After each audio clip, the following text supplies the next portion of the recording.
Live from hot and steamy South Florida, Fox Sports Ohio brings you Cincinnati Reds baseball. This afternoon, the Reds take on the Marlins, as Cincinnati tries to salvage the final game of a 4-game set right near South Beach.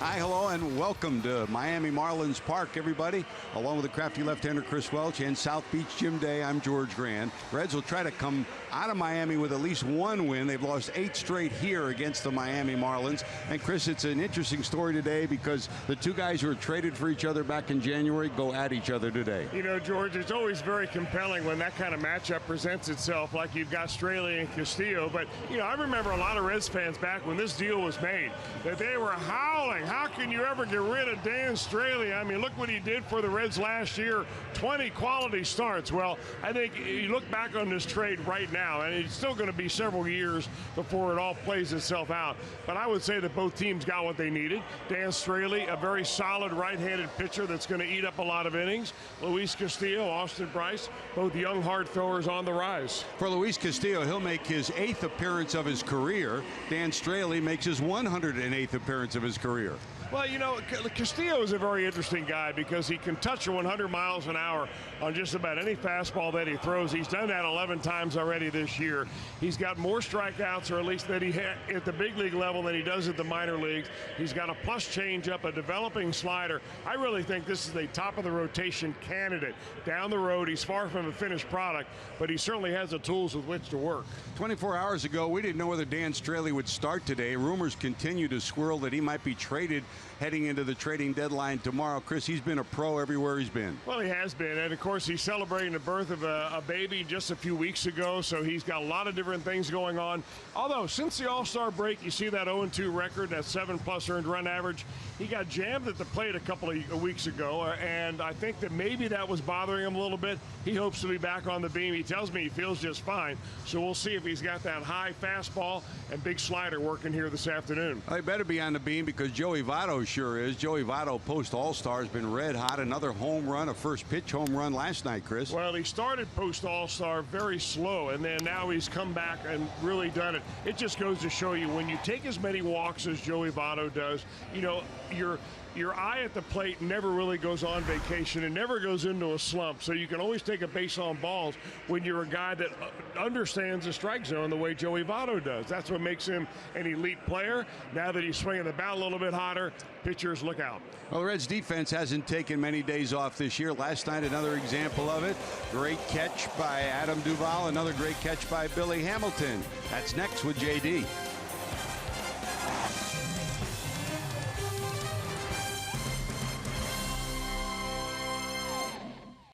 Billy Hamilton, a pitcher's best friend, including last night. Coming in, Billy being Billy. Beautiful catch. And as we've grown to know, Dan Straley, who goes to the hill for the Marlins, last year in a Reds uniform, it seemed like every time that Billy Hamilton made a spectacular catch, it was Dan Straley on the hill. In fact, at the end of last year, we did a show, 2016 Moments, and we did a whole block on Billy Hamilton. And Dan Straley, including this catch here in Miami in July, was on the hill for so many of them. We got used to the salute from Straley to Hamilton. This was the catch of the year right here. Billy Hamilton went as far as I've ever seen anyone go to rob Carlos Beltran, August, against the Rangers. And this one even Dan Straley couldn't believe, and Billy's like, yep, what can I say? I'm fast. And then robbing a home run, Jackie Robinson Day in St. Louis. Pitcher's best friend. I talked to Dan Straley about how he misses Billy Hamilton in center field. Yeah, he's a pretty unbelievable talent. Just, his speed that he brings to center field. I was watching it last night. I saw it all last year, but really noticing how far away the corner outfielders get to play and just give Billy so much room out there in center field, and even how shallow he plays, like in a big ballpark like this, and just his ability to just add range. He's a pretty special talent out there in center field, and definitely had a lot of hugs and a lot of joy come my way watching him make those catches last year. one of the most thoughtful pitchers we've ever come across, Dan Straley, as it's trade for trade, meaning Straley goes against the kid he was traded for. Luis Castillo goes to the hill for the Reds, and you better believe the Reds need a win. George and Chris are next with the call. Florida, let's check your Menard starting lineup. Billy Hamilton will lead it off at 251. Scooter Jeanette bats second. Joey Votto off his homer last night hits third. Duvall, Suarez, Schebler, Peraza, Barnhart, and Castillo. As Dan Straley delivers the first pitch for the final game of this series, the Reds trying to get off the schneid. They've lost 8 straight here in Miami. Overall in their career, 108 and 86 against the Marlins franchise.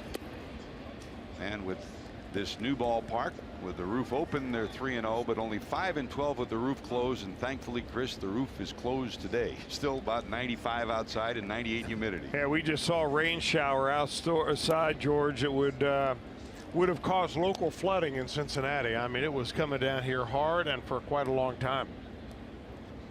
2 balls and 1 strike. The former Red and a veteran right-hander delivers to Hamilton, and now with 2 strikes, the third baseman Derek Dietrich will drop back. He was 4 steps in front of the bag at third, and Moore down at first was even with the bag, so they'll drop back into a more normal spot for Billy. 2 balls, 2 strikes for Hamilton.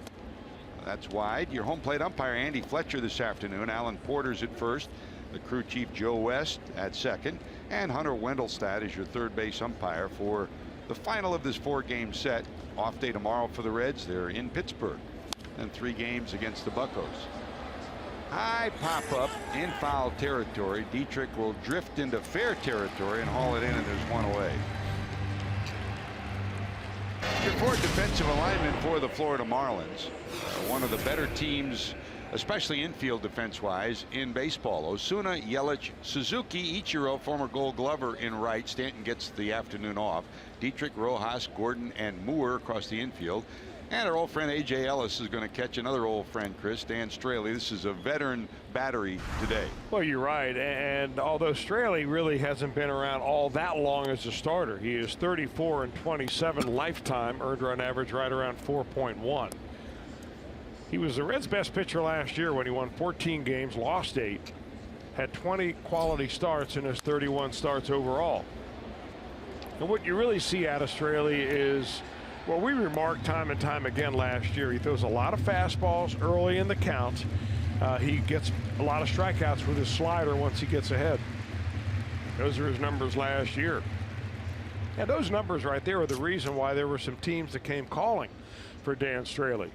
And it turned out to be a pretty good move for the Reds to pick him up off the waiver wire. They really had very little invested in him at all.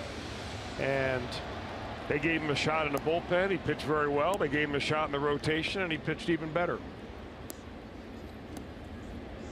And a similar story this year with Scott Feldman. He's provided a lot of leadership and a solid presence for the Reds on the disabled list now. The knee injury not as bad as originally thought. Reds hope to get him back soon. Swing and a miss by Jeanette. 2 quick outs for Dan Straley. Scooter, average coming in at 303 with 18 homers, 59 knocked in. And here comes Joey. Joey did it again last night. His first homer in the post All-Star stanza of this season. 27 on the year now. 71 runs batted in. The average back over 303, and he's been hot for the last week, Chris. Talk about red hot. Well, I think Joey looked like he's moved up on the plate just a hair over the last week or so. But this matchup I like because it is a matchup of a high IQ hitter versus a high IQ pitcher. And you know they both developed the game plan here today. We'll see which one's able to execute. Ball 1 to Joey.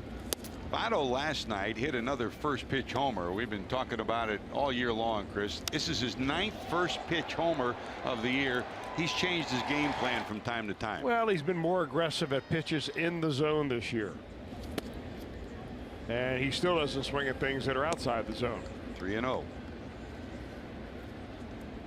For Votto, the 5-time All-Star, in a funk right after the All-Star break, and he's been back on the beam since. Fouled off to the left side and out of play. 3-1.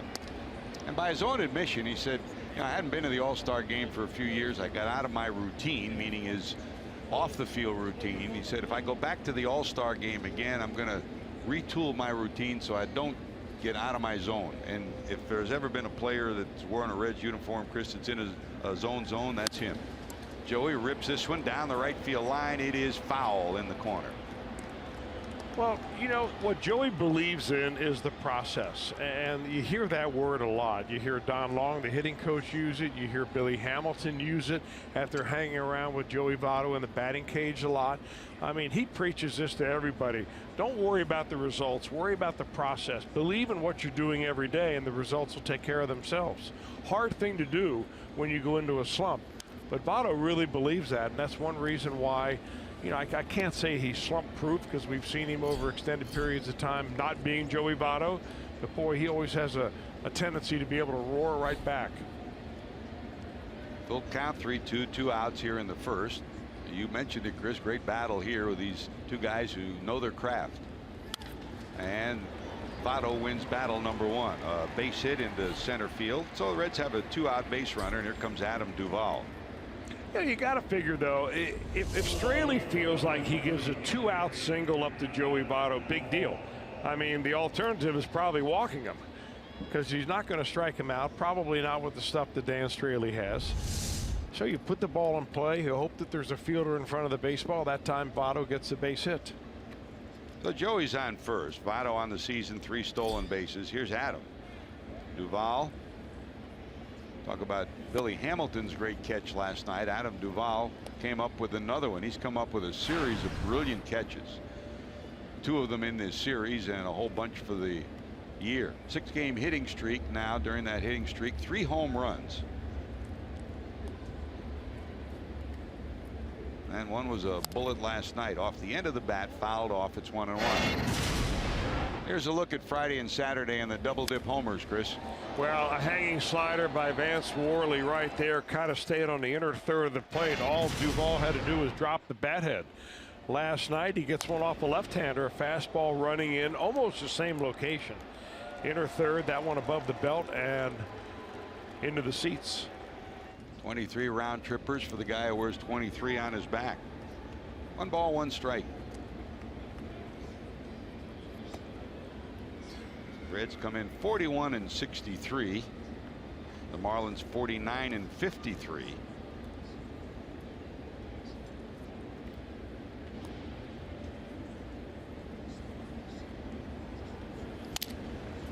A foul pass. Freddie Benavidez, the Reds first base coach, as usual, down in the box, and that sawed off that piece of lumber big time. Yeah, Duvall was looking around for the rest of the bat. He looked down. He saw, well, all I've got is about a 4-inch handle left. Okay, what happened here? Wait a minute. Where'd the bat go? Not even enough for a lamp with that one, huh? Oh, there it is back there. Ouch. That bat head is on its way to the toothpick factory.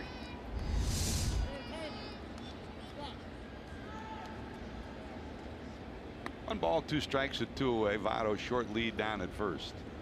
And maybe they can turn it into some Australian chewing sticks for the arrival of Dusty Baker and the Nationals tomorrow down here in Miami.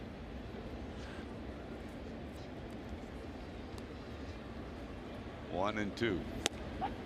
That's on the outside corner. 2 strikeouts in the first for Straley. Reds strand a runner. For the Reds, Luis Castillo takes the mound when we return. Park in South Florida. This park opened in 2012. Let's check Don Mattingly's starting lineup. Our Menard starting lineup with D. Gordon in the leadoff spot. Gordon number 2 in the league with 38 stolen bases, trailing Billy Hamilton by 6. A.J. Ellis bats second. Yelich, the speedy center fielder, in the 3 spot. The night off or day off for Stanton in right field, so that means that we'll get to see Ichiro. He's in right field, hitting in the 7 spot. Miguel Rojas, the shortstop, and Straley bats in the number 9 position. And on the mound for the Reds, the electric arm young right-hander Luis Castillo. This might be the game that we see Luis Castillo put together everything that his arm and stuff enables him to do. We just throw a lot of zeros on the board and collect a lot of strikeouts. I mean, he routinely throws the ball in the upper 90s. He's got a very good changeup. That's a plus pitch, a developing slider, and got great mound presence. I mean, last year at this time, you know, he was working for the Miami Marlins. In fact, at the end of the year, he was the Marlins minor league pitcher of the year. He was the Florida State League pitcher of the year. But Florida State League, by the way, is A-ball. So you can see how far he has come in just one season. And during the offseason, when the rumors were that the Marlins were looking for veteran starting pitching, they talked to a number of teams, and the winter meetings, it looked like a deal was made. Everybody wanted Castillo, and the Marlins were reluctant to give him up. That's looping down the left field line, foul and out of play. And then after the winter meetings broke up and no deal was made, it wound up that Castillo was in a deal to the Reds.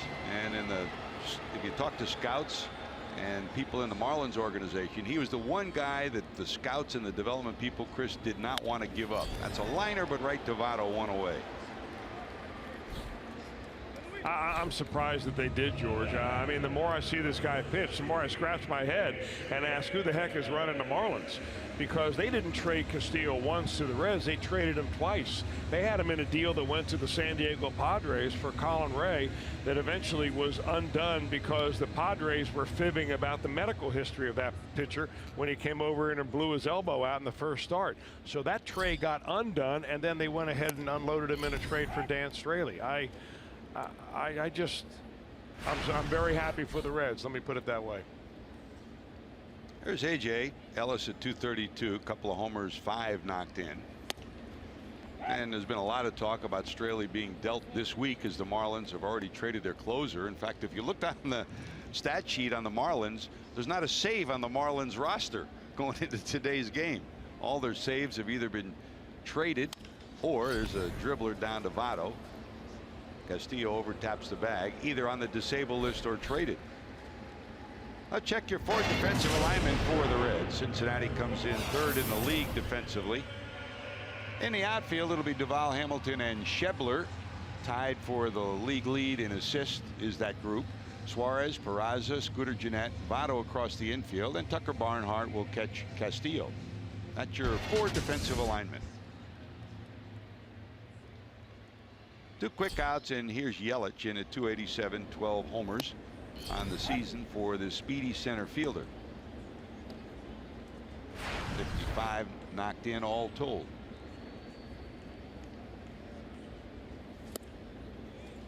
There's that changeup you talked about, Chris. Well, he's got a plus changeup, and I think that ought to be a lesson for everybody in the Reds minor leagues that may be watching this game either live or on tape at some point. That can be the single biggest game changer for a pitcher, is to have control of an off-speed pitch like a changeup. That's the way to start it. Zip, zip, zip. 1, 2, 3 for number 58. Suarez due up, and we return. From South Florida, Cincinnati Reds baseball on Fox Sports Ohio, being brought to you by Chevy. Check out our award-winning lineup only at your tri-state Chevy dealer, and by Skyline Chili. Hey, feeling good? It's Skyline time. There you were. We got you, Chris. See, I see you back with Beth in the third row there. I actually just got blown out of the boat. The wind was a little bit stiffer than I thought.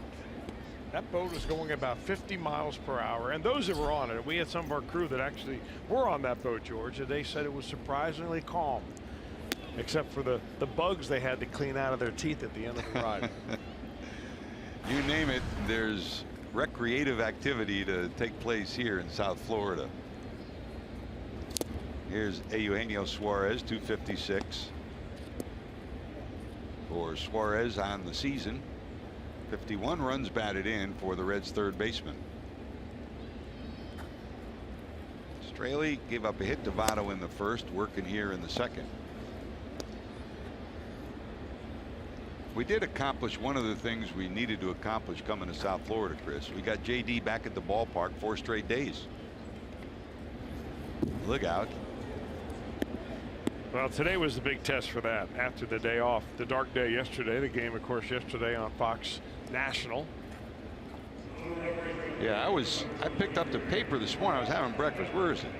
Here it is. Of course, it was the big soccer match, 66,000 in the El Clasico, Real Madrid and Barcelona. Barcelona won it 3-2.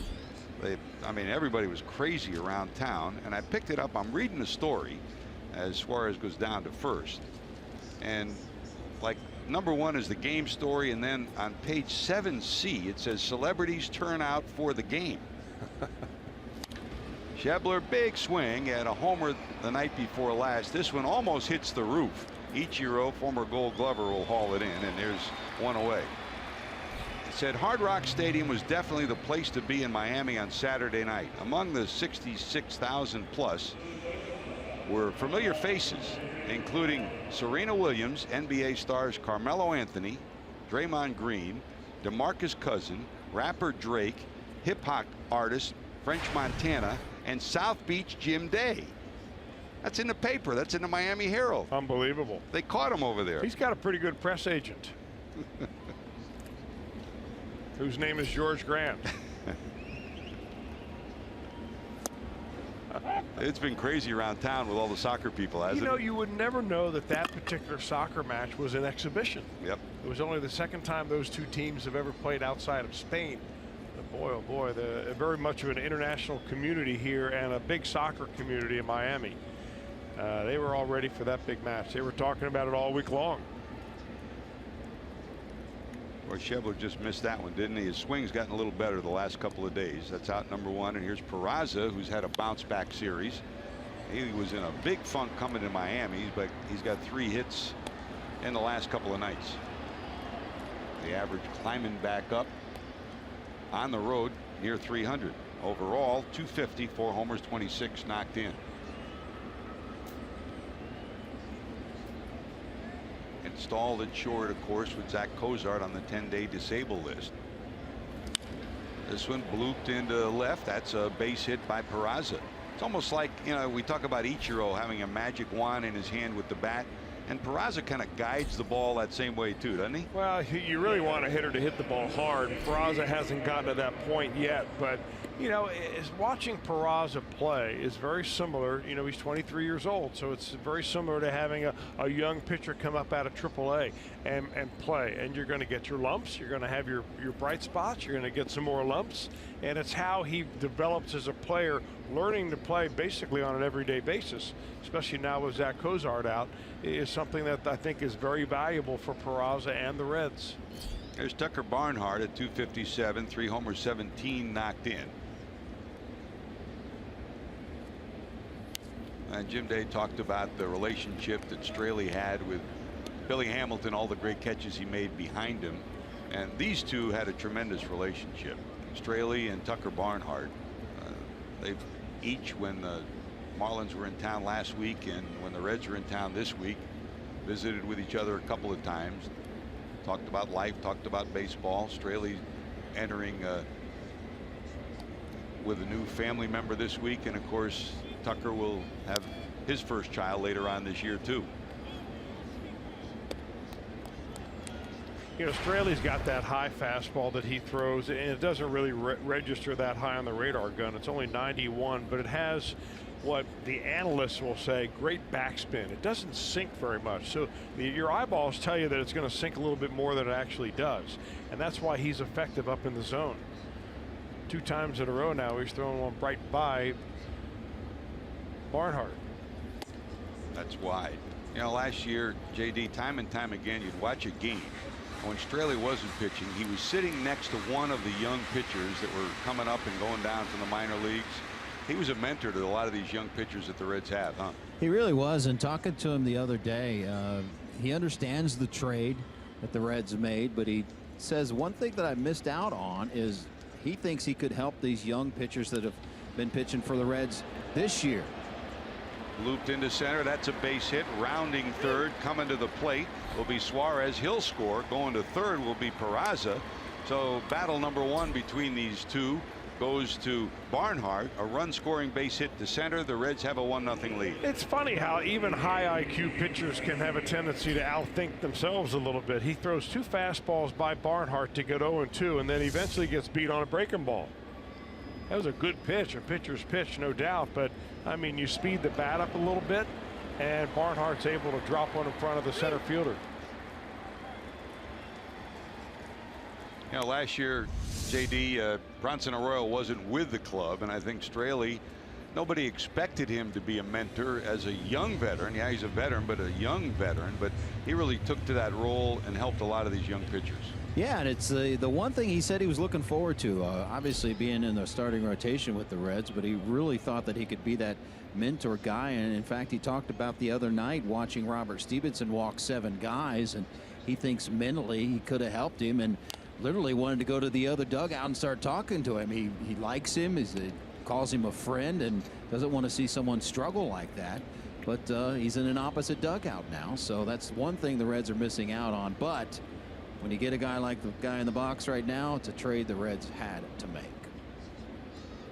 There's Castillo showing bunt, fouls the first one off. First and third, in tight at third is Dietrich. Charging at first is Moore. I'll tell you one thing, Straley is one of the best interviews since Ray Knight. Because all you have to do is say, how you doing, Dan? And you got the next 15 minutes covered. You're right.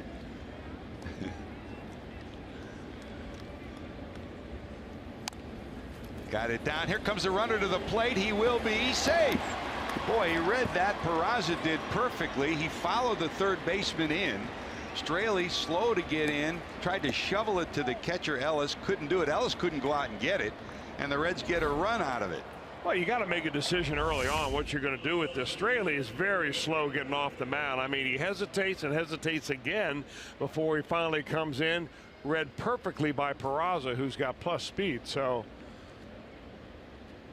a safety squeeze that is really good. Nice going, young man. The youngster gets the run batted in, still looking for his. He got his first hit already, and now he gets a run batted in here, and the Reds lead it 2-0. Yeah, we don't care about base hits. We care about ribeyes. Amen. 2-0 Reds. That'll put runners at first and second, and just to be safe, here comes Don Mattingly out to take a look at Straley, who was kind of gimping going back towards the mound after he left the home plate area. Juan Nieves, the pitching coach, will come on out along with Mattingly and the training crew. Well, Mattingly is concerned. I'm sure Juan Nieves, the pitching coach, is concerned, and I imagine so is the Marlins front office, because Straley is probably on the block to be traded, and a lot of teams want to see how he's going to do today.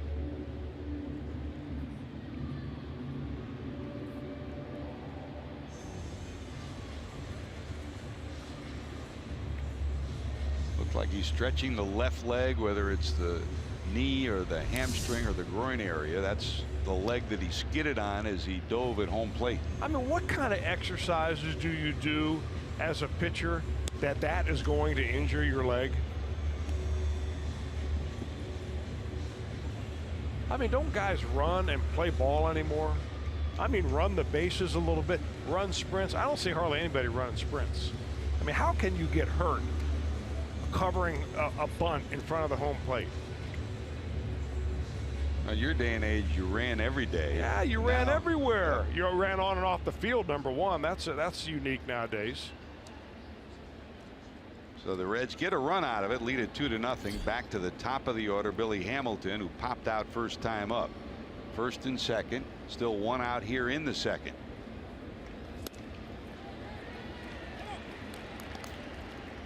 Two of the better leadoff hitters with speed in all of baseball in this game, D. Gordon and Billy Hamilton. Hamilton's won the battle so far in this season series between these two teams. I mean, Gordon has won the battle with getting on base more often, getting more hits, but there's a friendly competition between the two whenever they do meet each other. Gordon had to learn the hard way coming up and learning to keep the ball on the ground. Billy's still trying to learn that. 1 ball, 1 strike. Well, what Billy does better than Gordon right now is control the strike zone. Gordon is a free swinger up there. He's a very difficult guy to walk. That's the one part of the game I think that Billy Hamilton can be better at in a hurry, and that's really just by watching and hanging around with Joey Votto. Learn a little bit about strike zone management. That's going to help him get on base a lot. 2-1. Off the end of the bat, he may beat this out, and he will. It doesn't take, and this is the second infield hit he's had to short against the Marlins in the last 2 weeks. All he has to do is get the ball on the grass, and he's got a chance to beat it out. Well, he chases the pitch out of the zone right here, but his speed is enough to make it up. Rojas playing fairly deep, can't get to it in time to get Billy Hamilton. So the Reds are getting about every break they can possibly get in this inning. A bloop base hit by Tucker Barnhart on a two-strike pitch. A two-strike little single in the left field by Peraza. A misplayed bunt in front of home plate by the pitcher. And now a little infield hit. They'll take it. Talk about getting nickel to dime to death. I think Straley, he thought his leg was hurting him the most until he looks up and sees he's got a potential for real disaster here in this inning. A couple of tough left-handers coming up. Bases loaded, 2 runs in. Scooter, who Straley struck out in the first inning, at the plate, middle of the infield, double play depth.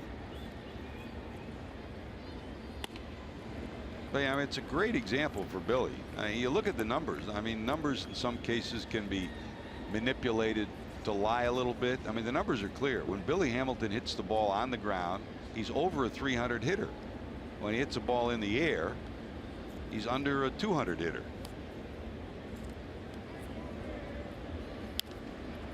Nubbed foul. 1-2. Well, the one bit of statistical good news for the Reds here is that Straley is a fly ball pitcher. He's not a ground ball pitcher at all. He does have 7 ground ball double plays behind him. But if you can protect against a strikeout, chances are you're going to get the ball in the air and at least get one more run in.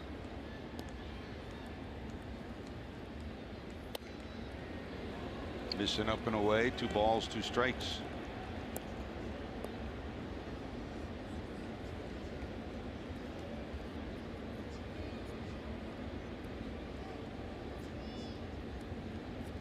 Straight start for Scooter at second base. Trying to drive in a run here. That's popped down the third base line, but out of play. Count stays 2-2.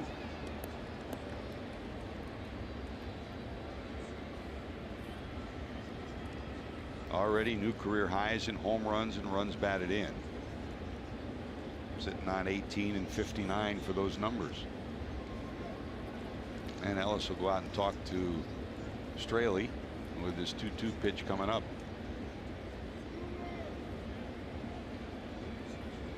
National League Central standings. Chicago and Milwaukee still keep going at each other. Milwaukee won game 1 of the series. Cubs won game 2 yesterday. Identical 2-1 scores the last couple of games. So Milwaukee starts today, game and a half back. Cardinals 4.5 back. Pittsburgh 5.5. Reds go to play the Buccos starting on Tuesday in Pittsburgh.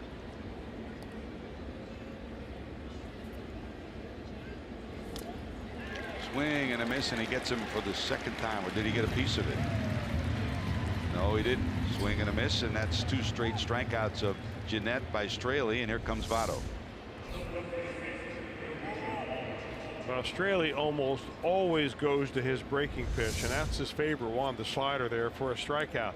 Very effective against right-handers, not always so much against lefties. And Scooter got a little case of the goo, not being able to get that runner in from third with less than 2.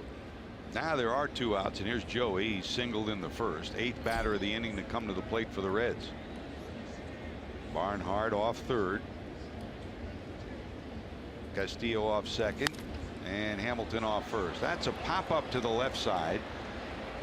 Is there going to be room? There is dropped. It's dropped by the shortstop Rojas. It looked like he thought Dietrich was going to make the play. Dietrich almost tumbled over. Rojas will get charged with the error. And Votto gets another pitch. Boy, oh boy, Dan Straley's got to be thinking, are you kidding me? Of all the batters in the batter's box, you're going to drop a pop-up like that with Joey Votto in the line? I got a pitch of this guy.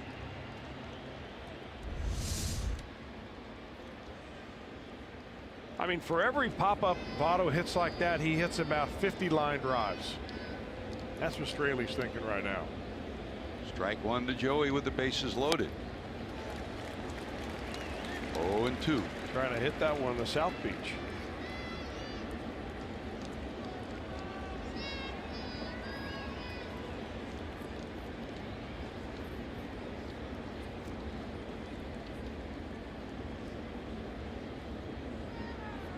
in his career. Votto now 3 for 3 against Straley. Trying to keep it perfect in this at bat. Here's the 0-2. In the dirt. Good block by Ellis. Well, as of now, yes, now they finally put up an error on the play. They had not given an error on the play, but they'll give it to the shortstop.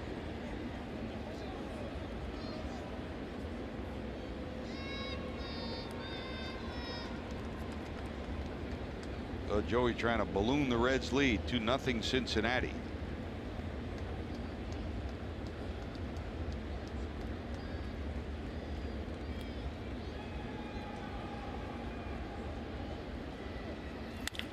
Hit hard down to second.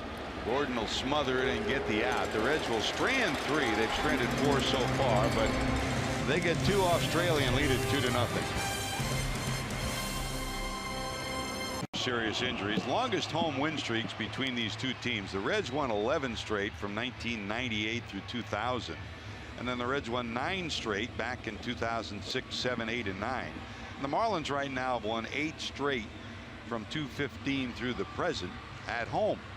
The Marlins 5 straight from 95 and 96. It's not the longest win streak the Marlins have ever had. They've won 14 in a row at home at one point against the Philadelphia Phils. That was in the old ballpark, but in this ballpark it's the longest win streak they've had, and their former minor league farmhand is trying to do his best to end that streak for the Reds. Marcell Ozuna, Derek Dietrich, and Moore due up 4, 5, and 6. Now, Chris, you talk about Jose Peraza and other players growing up little by little. Take some time, and put Ozuna on that list too. I mean, he struggled at times in the minor leagues. There were some in the organization. There were inquiries that wanted to deal him, but they hung with him, and he's paying dividends now. Look at these numbers: 312, 23 homers. He's got 24 runs batted in July. That's 3rd in Major League Baseball, and 78 for the season. That's an all-star first half. Well, there's no doubt. I mean, he's a young man with tremendous talent. He can play center field. He's playing left field now with Yelich out in center. But the one thing that has, I guess, bothered a lot of people about Ozuna is the variation in effort level that you get from him. You know, sometimes he's playing full out. Other times he gives you the impression that he's a little bit more on cruise control. And I think maybe that comes with maturity. You get to the big leagues as a young man, you think, hey, this is great. Maybe I don't have to play as hard as I have to all the time to get here once I'm here. One away and the ground out to third. He certainly has bat speed. Here's Derek Dietrich. 8 runs batted in over the last 4 games. Had that 5 RBI game on Wednesday at Texas, and then has continued his assault on the Reds. Good news for the Reds today: JT Realmuto isn't in the lineup. Neither is Giancarlo Stanton. No. I mean, they're giving a couple of those guys the days off. Like the Reds manager, Brian Price, Don Mattingly rides his everyday players hard. And I think the case with Mattingly is that he's forced to do so because he really was expected to win with this ball club this year. They've been derailed by injuries and underperformance. They went through a streak in May that really derailed them. And with the Nationals coming in starting tomorrow, I think that he wanted to see his team a little bit better, full force and rested. And that's why they're getting some days off here today, day game after night game. It's a division game for him too. Stanton will be back in the lineup with the Marlins coming to town, and Miami 12.5 back of the Nationals as we start play today. 2 balls, 2 strikes to Dietrich, a 382 career hitter against Cincinnati. Whether it's lefties or righties, he deals against the Reds.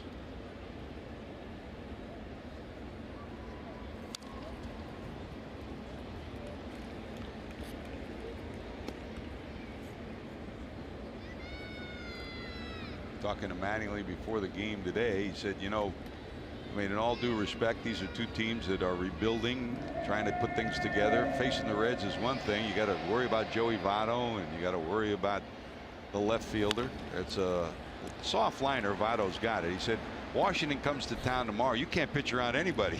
So they got 6 or 7 Joey Vottos in that lineup. It's a different matchup, isn't it? Well, entirely different. I think the Reds found that out right after the All-Star break when they hosted the Nationals. And I mean, it looked like the varsity versus the junior varsity in that series, the way the Nationals came out and just pounded just about every one of the Reds pitchers that were out there. Start of play today. Washington 12.5 games ahead of Miami, who's in second place. Atlanta 13.5 back. Mets 13.5 back. And Philadelphia 24 back. And of course, the Nationals are expected, or at least they have been expected here prior to the trade deadline, is to add somebody to that bullpen to give them a little bit more of a balance in that late inning issue. I mean, you know, when you're rolling over everybody during the regular season the way the Nationals have, sometimes it's easy to overlook what you need in a short series against a team that is equal to your talent level. And I think that's what they're trying to fix there in Washington. Tyler Moore at 241, 6 homers, 23 knocked in.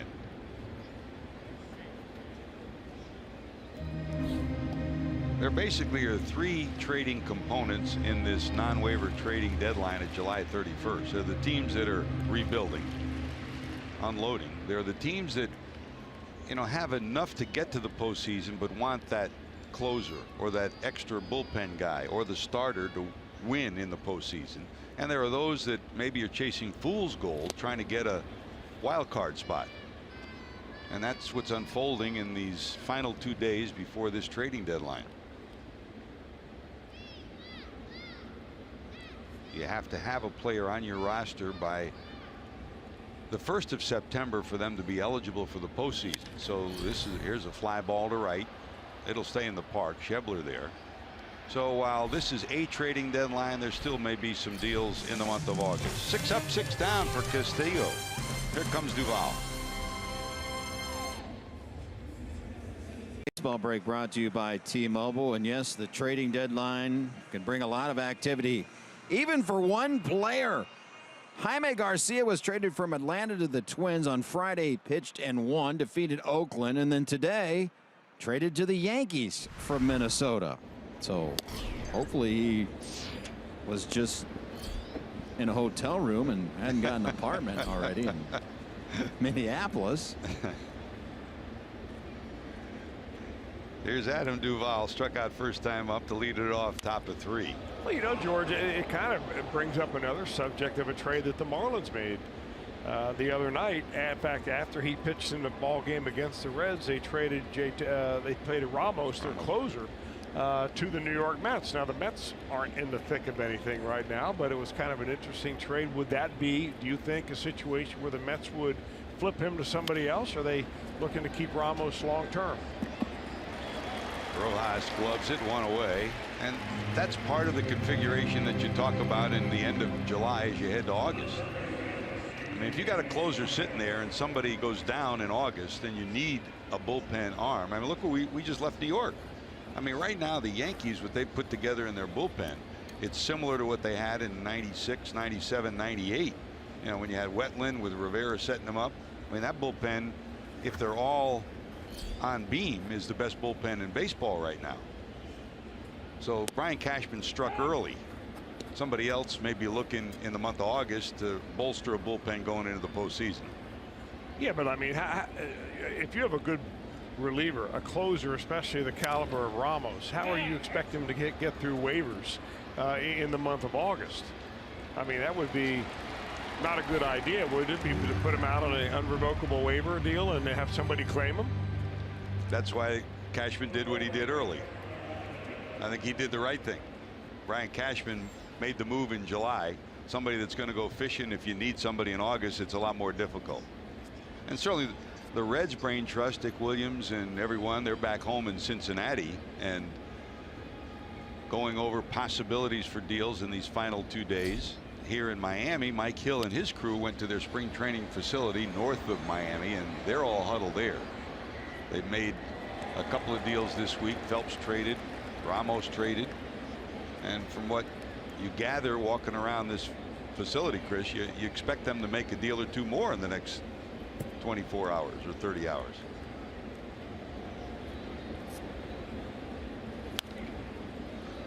Here's Schebler, fly ball to right, sky high fly ball that he just missed, and he was retired in the second. 2 runs, 5 hits for the Reds. The big hits, run scoring single by Barnhart, and bunt RBI by Castillo. Another high fly ball, this into short right field. Who's going to take charge? Ichiro will. So Straley, after a hard luck second, has an easy third. Still 2-0 Reds. It's a Great American Ballpark, presented by Mentos. Catch the action for as low as $12. For tickets, visit Reds.com.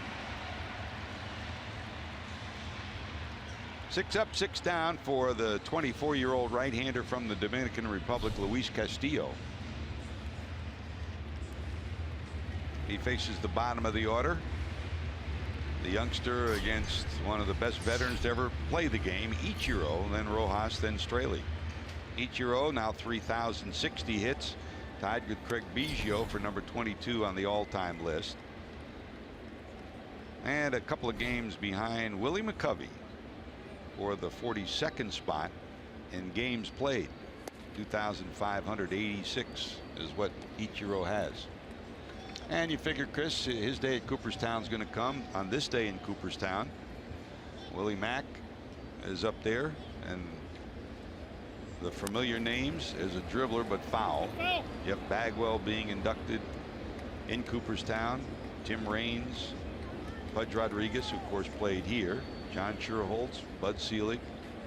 Very festive weekend and a beautiful day in the northern part of the state of New York. Well, Ichiro will be a first ballot Hall of Famer. He ought to be a unanimous Hall of Famer, but there aren't any of those. Evidently, the voting process doesn't feel that anybody should get in with 100% of the vote. But I was always curious watching Ichiro play, George. Why isn't his style of hitting, where he kind of runs out of the box, a little bit more acceptable for very fast players? I mean, when Ichiro came over here to the States originally and was the Rookie of the Year and the MVP in the same season, I mean, he was running out of the box the same way he is now, except he would go down the line with record speed. And I'm wondering why, you know, don't guys like, you know, Dee Gordon or Billy Hamilton or even, you know, any other left-handers that get out of the box quickly adopt that kind of run and slash style if it works so well for Ichiro?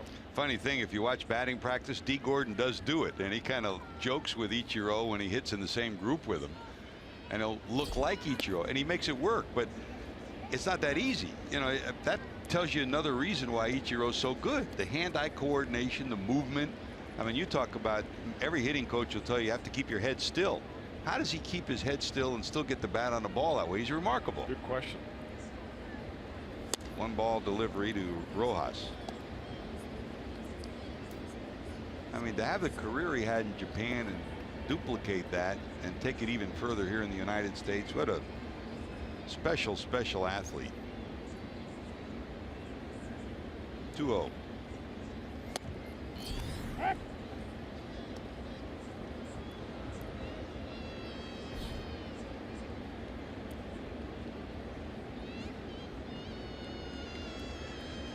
Rojas off the disabled list, and he's been on base every game since coming off the DL. And this Marlins team has 8 on the disabled list now, and they've had a series of injuries that certainly have somewhat precipitated all the trading talk that's happened. Martin Prado, Chris, I guess you believe if he was still around, he'd be trade eligible right now. I think there'd be a few teams who would be standing in line for Prado. As a bouncer over the mound, bobbled by Peraza, and on base will be Rojas.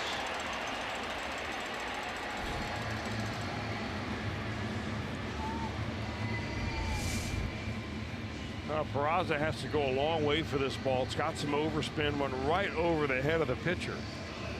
I think if he's able to field it and come up clean, he'll be able to throw the runner out. Just didn't stay down on it. We've seen Peraza have a difficult time defensively going to his left. Whether he's playing second base, going to his left is sometimes a challenge, and going to his left to shortstop. But again, you know, 23 years old, still learning the game. Scored an infield hit So It should Rojas be, is yeah. on, and Straley's at the plate.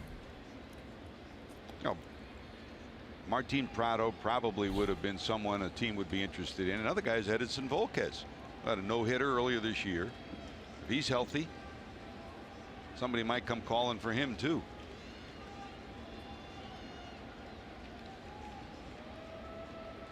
Straley showing bunt. Suarez in tight from third. They get the bunt down. It's a good one. It's a successful sacrifice by Straley. A runner goes to second. 2-out runner in scoring position, and here comes D. Gordon. Hey, JD, you know, a lot of great moments last year. Maybe one of the greatest was when Straley got his first hit. Was that something? Well, he started his major league career 0 for 48, and man, he was pressing. They were even talking about the all-time record. And then he finally got that first hit, and his reaction going down the first base line and the reaction from the dugout was certainly one I'll never forget. It's as happy as I've ever seen a player on a field. You would have thought it was a walk-off win in the playoffs the way they reacted on the bench. That was pretty neat. Remember this, Chris? And he said, I was worried they're going to throw me out at first. I want the ball, he's saying. Give me the ball. Well, it took the Reds wearing shamrocks that day for him to get the hit, right? Yep. Supposedly one of the Marlins announcers talked today about he popped his head into the manager's office and told Don Mattingly, hey, I got my only hit this year when you hit me 8th. Line drive by Gordon, snared by Duvall. The Marlins get their first hit, strand to runner. Here we go to the top of fourth. Peraza will lead it off. Cincinnati Reds baseball on Fox Sports Ohio, being brought to you by Cincinnati Children's, changing the outcome together, and by your local Ford dealer. Ford, go further. You want to go further to see baseball? Go to Cooperstown. There it is, downtown Cooperstown. That's Main Street. JB, Johnny Bench there to honor a great one, Pudge Rodriguez. Frank Robinson in town. And there's John Sherholtz, of course, elected this year, being inducted this weekend as well. That's Bud Selig. He, of course, being inducted as well this weekend. Just a, you know, Chris, it's a special place because everybody smiles at Cooperstown. No matter who you root for, whatever team you follow, you walk up and down Main Street, you go to Chestnut Street, you go to the Clark Sports Complex, and everybody's having a good time. And Did we just see Bud Selig ride in the back of a pickup truck? Probably his I never own. thought I'd see it. Well, for a guy that had used car lots all over Milwaukee, it's probably his. No balls, 2 strikes to Peraza. Looked like they got a nice day, George. You've been up there for so many years, 30 years, I think is what you said. And you know, sometimes it's unbearably hot. Other days you've had some rain. I guess when they're blessed with a day like today, it's got to be a really special day. 0-2 to Peraza. That got him. And it hit him, or I guess not. It hit the glove of Ellis. I thought it hit him. So it's 1 ball, 2 strikes. Jeff Bagwell, Chris, what are your thoughts on Bags as you remember his career and playing against the Reds on an everyday basis? Well, I think Scott Sullivan would probably be better to judge on that. If he faced Scott Sullivan every day of the week, he wouldn't be in the Hall of Fame. In fact, he wouldn't have spent 2 years in the big leagues. But the guy killed the Reds. I remember him moving from third base to first base because they wanted to keep his bat in the lineup. They didn't want to have him worry about his defense. And what a really great player for a long, long time. 1 ball, 2 strikes to Peraza. He was 0 for 22 against Scott Sullivan. Line drive, center field, sinking, and it drops in front of Yelich. So the Peraza magic wand has produced 2 base hits, a bloop into left and this bloop into center. Yeah, I still am amazed that defenses don't shorten up a little bit with Peraza up at the plate. He's able to get a second hit of the day, though, so good for Jose. You know, the other thing about Jeff Bagwell, George, I mean, I don't know if he was ever on any particular list of players that were, you know, known to have taken PEDs, but there certainly were rumors and whispers and talk about all over the place. I mean, the changes that his body went through when he was with the Houston Astros certainly led you to be somewhat curious about his offseason regimen. You don't hear very much about that, but I particularly think, personal opinion only, that if Bagwell is in there, then they ought to start opening up the doors to some other guys that ought to be in there as well. That's a little high to Barnhart, who singled in the Reds' first run in the second.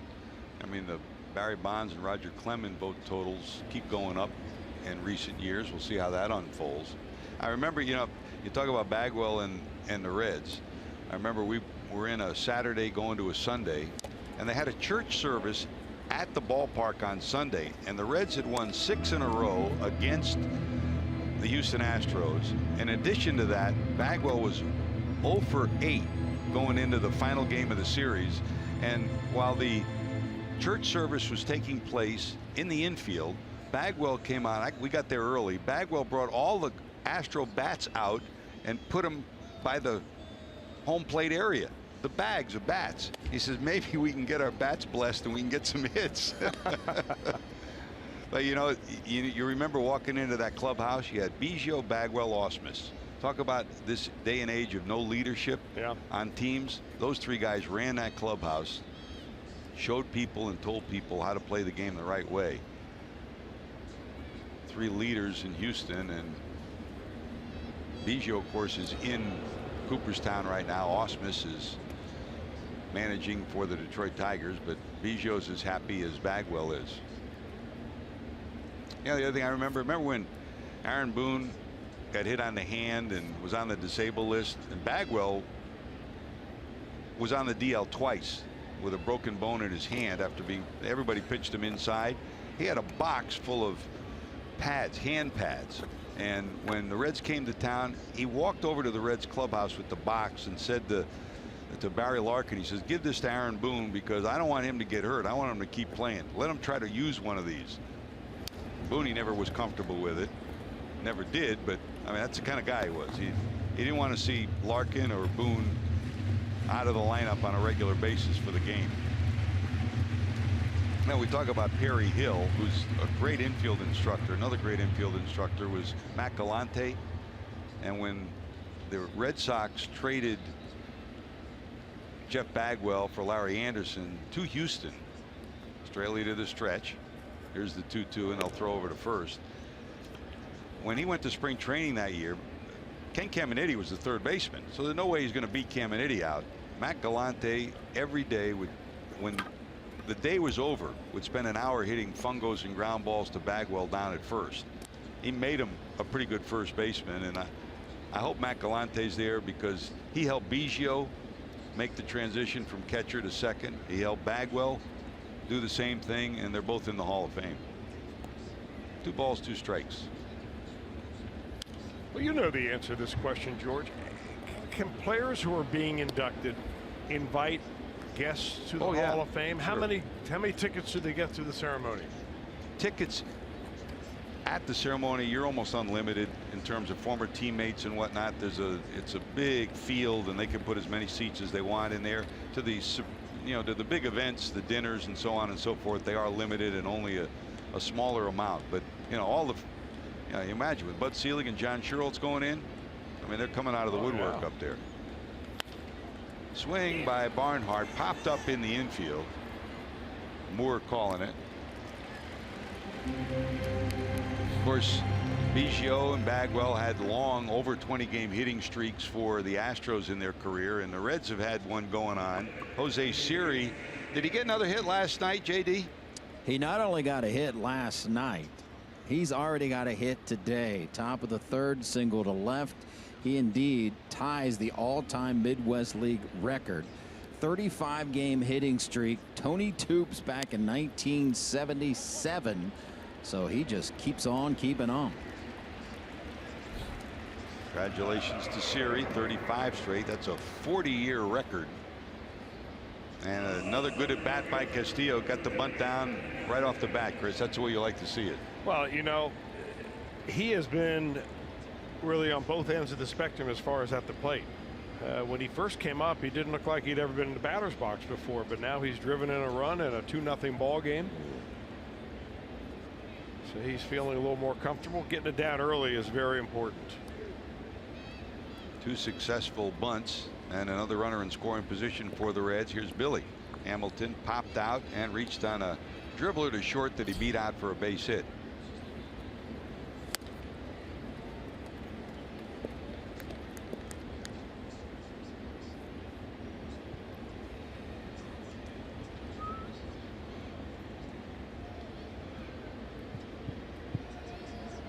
One ball to the Reds center fielder.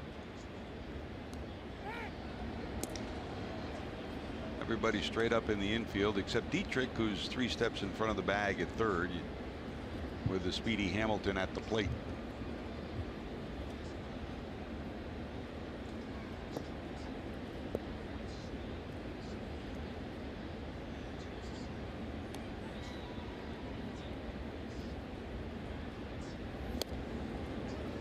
That's a strike, says Andy Fletcher.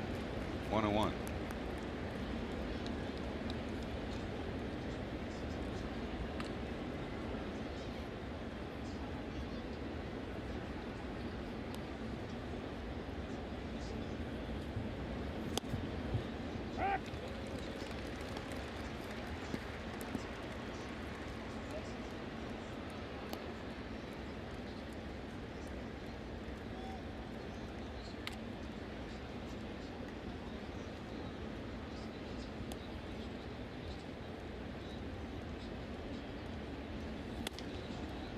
And the count evens, 2 balls and 2 strikes. Around Major League Baseball is the trading deadline. We point towards it. Tomorrow's the 31st of July. Sonny Gray scratched from his start with Oakland, and there was rumors last night here and even this morning that Straley might be scratched, with some interest in him as a possible trade participant. This one blooped towards left. It'll be caught by Rojas. And the Reds will strand a runner. They've stranded 5, scored 2, and lead it 2-0.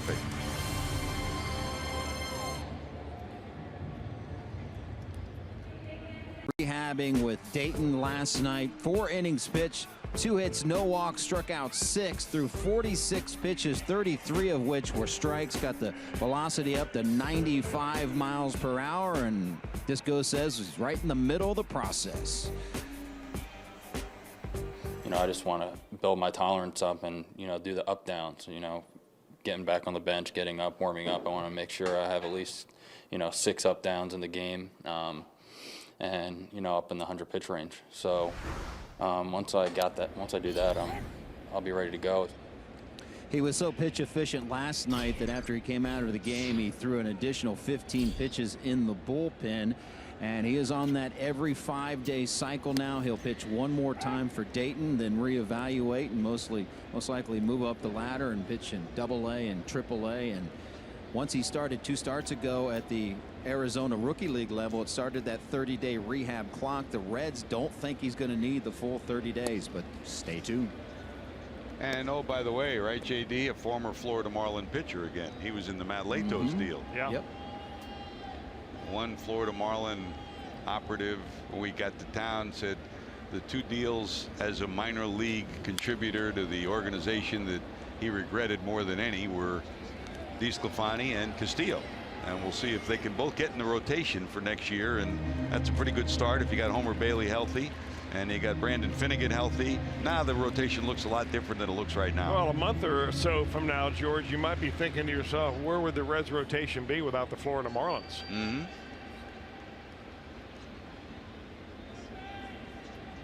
But as DeSclafani, if he continues on that pace, I love the fact that he did not walk a batter and that he struck out 6 and that he felt good afterwards. Say him 3 weeks from now, say when he's back or around that time, that eliminates one more starting job. So if you are one of the 3 that might be on the bubble, Luis Castillo is not one of those, I wouldn't think. But, Robert Stevenson, Sal Romano, Tim Adelman, it's a short-term audition. You better pick it up a little bit. That one of those 3 will be out of the rotation when DeSclafani comes back. Look at the 3 starters for the Reds in this series. 6 walks, 7 walks, 4 walks. Can't do that and win up here. It's all part. And to be honest, if the year started and you had Homer Bailey, Anthony DeSclafani, Brandon Finnegan, and Scott Feldman, and you mixed and matched with some young pitchers, you got a chance for a pretty good rotation. But when you take all of them out of the mix at one point in time, in essence, what Mac Jenkins and Brian Price and Teddy Power are doing up here is developing. It's like you're a double-A staff. You're developing double-A and triple-A pitchers at the major league level. This guy has answered the call so far and shown he belongs. Down to second. Scooter has it. Yelich retired, 2 away. And that'll bring Osuna up. MLB.TV Premium back and better than ever. Watch every out-of-market regular season game live on over 400 supported devices. Plus get a free subscription to @Bat Premium, the #1 app for live baseball. Blackout and other restrictions apply. Visit MLB.TV for details. Now they show the attendance here in anywhere from 16 to 19,000 in each game of this series. All-Star game here this year, Chris, so season ticket numbers were up because of that. But in reality, the worst drawing team in the league, which is only averaging around 19-20,000 a game, it figures that season tickets will drop again precipitously next year because there's no All-Star game to lure season ticket holders.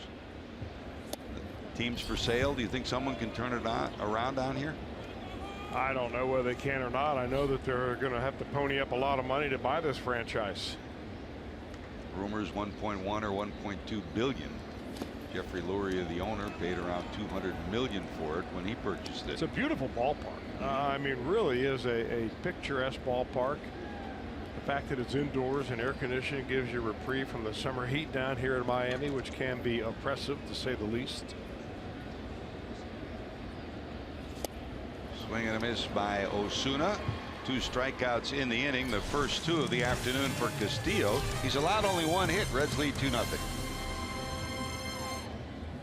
Chris join Natalie Gobus, Jimmy Hanlon tomorrow as they play 18 holes at the Red Rock Golf Trail in St. George, Utah.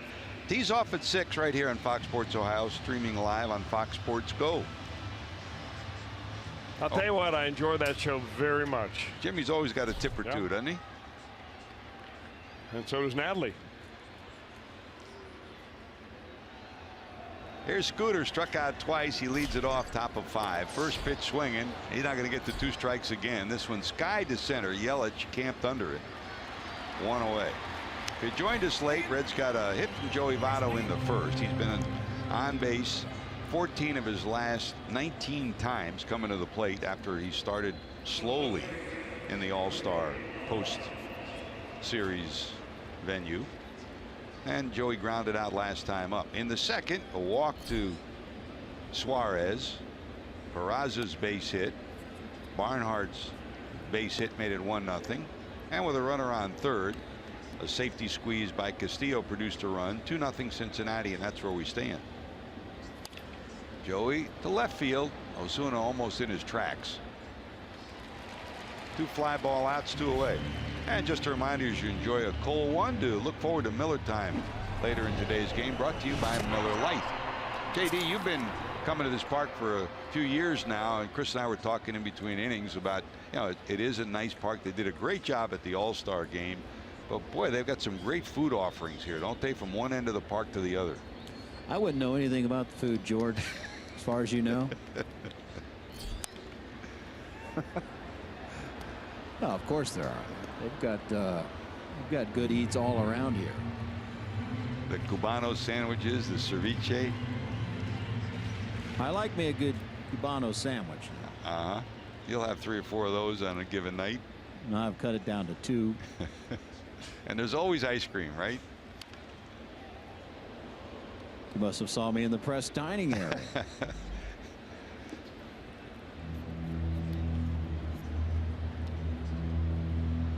Here's Adam Duvall, 2 homers in the series, a strikeout and a pop-up, 0 for 2. But I'm sure you missed the days of Jose Rio and the squirt gun around the old ballpark, right? The football stadium, Joe Robbie Stadium. Wow, that was more than a squirt gun. That was was like a something, wasn't it? squirt rifle. Man, was that great? That was like the AK of squirt rifles. That thing was unbelievable. That was a drencher. No balls, 2 strikes to Adam.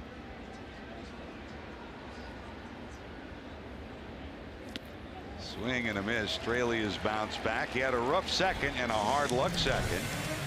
He's now retired 6 in a row. Be reproduced or retransmitted in any form, and the accounts and descriptions of this game may not be disseminated without the express written consent of the Cincinnati Reds. If you look very closely in the lower left-hand part of that screen, you'll see our producer Josh Hall, our director Roy Alfers, Matt Sigafus, and Lauren White, all of them taking some time out yesterday on the day off at the beach. Now Lauren, you know, was there. The other guys were running. Roy Alfers probably was pacing them, don't you think, Chris? I think they were all prepping for today. Great to have you with us. And of course, back in the studio, Kent Dreamweaver, Ron Millenor, and the whole crew. Jeff Pecoro, Ryan Giesenslaw will be filling us in with an in-game update, plus Reds Live post-game. And hey, they got a day off tomorrow. Enjoy it, guys. Here's Derek Dietrich, line to third, first time up. The lone hit so far for Miami. Rojas infield hit in the third. And all of us at Fox Sports Ohio and the Reds would like to send out a happy birthday wish to Ruth Gamble, who lives in the woodlands of Middletown, as she's getting ready to celebrate birthday number 101 tomorrow. Happy birthday, Ruth. Hope you have a very special day. Thanks for supporting the Reds and following us on Fox Sports Ohio. Off the end of the bat, will someone get there? Peraza calling. Got it. 1 away. Well, a lot of soft contact on the parts of all the hitters in this ball game, both teams. But right now, Luis Castillo is just really dealing. Struck out 2 in the last inning.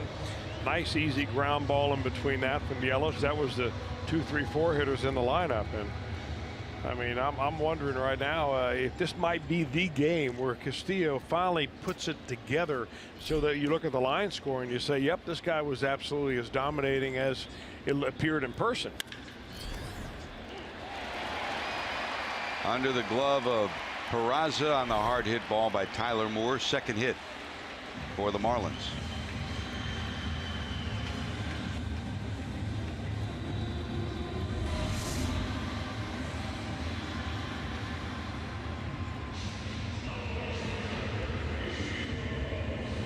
Well, no sooner did I speak of soft contact that Tyler Moore hits one pretty sharply up the middle. So the 1 away, the Reds will be a double play depth. Here's Ichiro, who bounced 1 to short first time up. Very difficult to double up this guy. Still into his 40s, got great speed.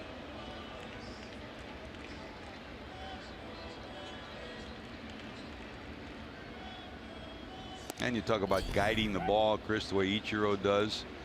I mean, Rod Carew made a career of that. The only other guy during our lifetime, certainly Tony Gwynn. I mean, he would watch every infielder, and you could shade one way or another, one step or another, and he'd find that hole just where you left. Oh, you're talking about Hall of Fame players. So, I mean, Wade Boggs falls into that category, too, of being able to hit the ball at will in that, you know, that 5.5 hole was both the spot for Gwynn and the spot for Wade Boggs, and it is a lot for Ichiro. But, I mean, what he's been able to do as far as combining speed and power, you know, you don't see a lot of power on this particular one. I mean, he's got 685 infield hits. That's from getting out of the box quickly. Over 500 stolen bases. Something that Gwynn and Boggs never came close to. Short lead for Moore down at first. Dribbled out in front of the plate. They'll go to second, get one, and no chance at first. Ichiro beats the throw, but good job by Castillo. Didn't settle for the easy out, got the tough out, made a nice play. I'll tell you, that Castillo just seems like he's under control all the time. That's the one thing you like. He's got a very clean delivery, but watch when he fields this. I mean, doesn't panic, sets his feet, and throws it right on the money. A strike to second. I mean, good footwork, man. No way he's going to get two with Ichiro running, but he got the out he needed to get the lead runner. So 2 away, and here comes Rojas, reached on an infield hit. And by the way, on that list of 3,060 hits for Ichiro, and there he is with 508 stolen bases. You can't forget about him down at first. We're going to get another member to that 3,000 hit club either today or shortly. Adrian Beltre's at 2,999 after last night. There's another guy who'll be in the Hall of Fame too.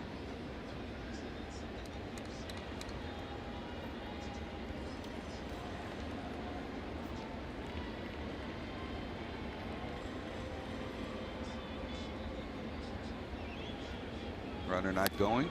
Pitch in there for a strike. 0-2.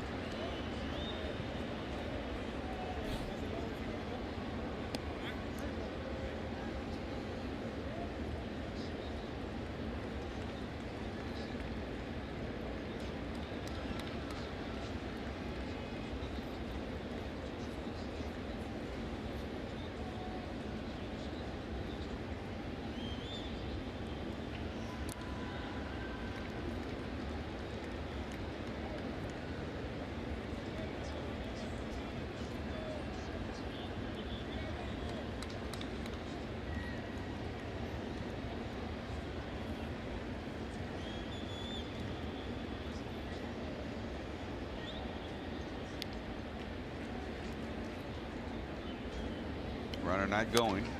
Off the plate. Baltimore chop here in Miami, and Rojas is taken care of. Base hit by Tyler Moore, nothing to show for it. Reds still lead 2-0.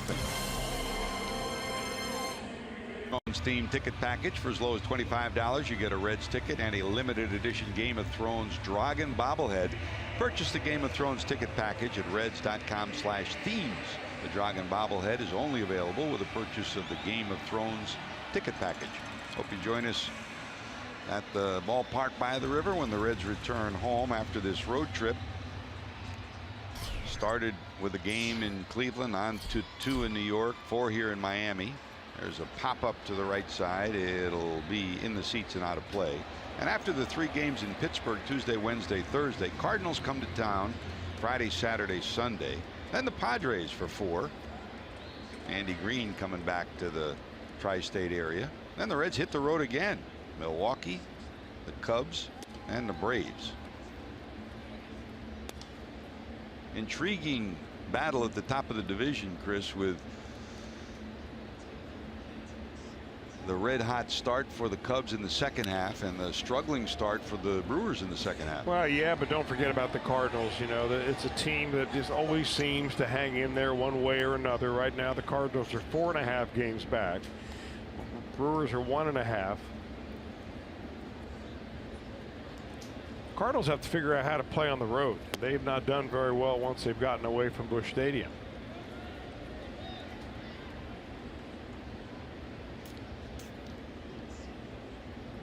Two balls, 2 strikes to Suarez, a walk and a fly ball out. Hit hard past Dietrich into left, a base hit.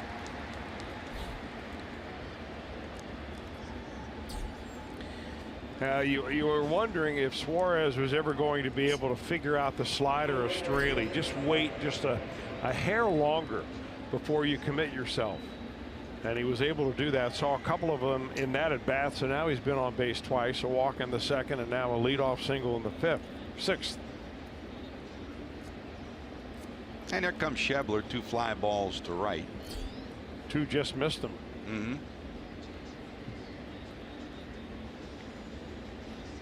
The numbers speak for themselves. Yes, he struggled, the average plummeting down to 231 since the All-Star break. 4 for 47, but the last couple of days some bright spots. Hit a long home run the night before last and a couple of better swings. And he doesn't give up. I mean, you come in early, Chris, he's in the batting cage every day early trying to get out of this funk. Doesn't happen by magic. No, it doesn't happen by magic, but sometimes, you know, you have to believe in a process like Votto says, but you can try too hard in the batter's box. And if you watch Schebler, I mean, he could be one of those who would tend to do that. You know, Juan is so bad. He's a little bit of a jittery guy anyway. I mean, kind of high energy. The way he is always on the move. I mean, even when he's sitting still, he seems to be moving. Just kind of, if you can just slow things down a little bit in the batter's box, let the game come to you. There goes the runner, blooped off the end of the bat. Suarez turns around, coming back, and he will make it back to first. Hit and run. Suarez had just about made it to 2 steps to the bag at second. Then he located the ball and was able to get back in time. After getting a couple of fastballs and just missing them, he got the slider that time. Suarez peering across the infield at Billy Hatcher. There's Peraza, 2 hits. 1 to left, 1 to center.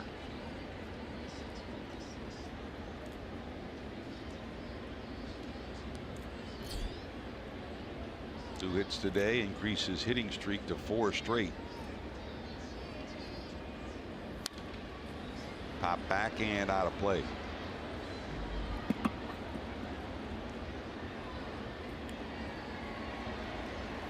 It's one thing when you struggle in the minor leagues and nobody sees it, but when you hit throughout your minor league career and you get to the major leagues and struggle, everybody sees it, huh?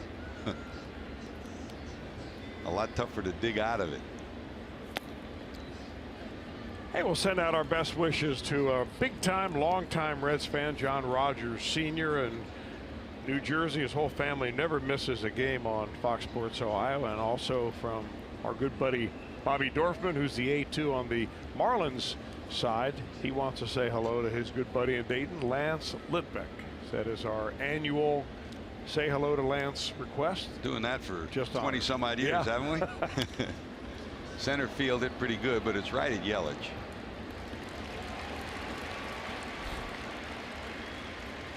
Two away. So 2 away with a runner on, and you know, we talked about Dan Straley, always very animated on the mound, and Billy Hamilton would make a great catch for the Reds, always celebrating. And there are times too where here he is, he thinks he's got an out. Oh, he wears it on his sleeve, doesn't he? A bloop in front of Yelich. Oh, I agree with Straley on both of those. According to the pitchers union, you should, right? I mean, man, Straley doesn't show up as fielders, though. I mean, you know, I don't think that goes into that category. We've seen pitchers, you know, guy makes an error behind you. Next thing you know, you see the pitcher complaining to the manager during a talk to the mound, you know, about what's going on with the defense behind me. But I think Straley, I think you're right in describing it as some guy who just wears his emotions right out there. Great honesty to him as he talks to his teammates and he plays the game, which is rare at times, and you need that in the clubhouse, don't you? I mean, some guys close to the vest never say boo. Other guys get things stirred up. You need a blend of both to make a clubhouse work. Well, he covers for all the guys who don't say boo. And then some.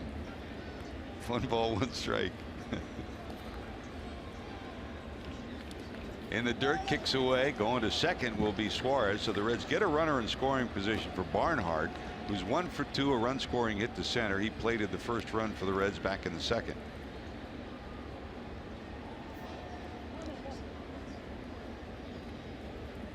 They're going to walk him. They will walk him intentionally and get to Castillo. Or wave him, as we see the way it happens now. Just when you thought the wave was gone from baseball forever, they bring it back this year. Well, the intentional walk sends the runner down to first. First and second, 2 outs. And with the runner at second, Straley and Ellis will make sure they're on the same page with Castillo, who's successfully laid down bunts twice. In the second, on a safety squeeze, he got the bunt down. The Reds got a run out of it when Straley stumbled diving for the ball, couldn't get it to home plate, and the runner scored. And a successful sacrifice in the fourth. What I'd be thinking about right here if I'm Straley is that with the runner at second base, Castillo might be swinging at the first pitch.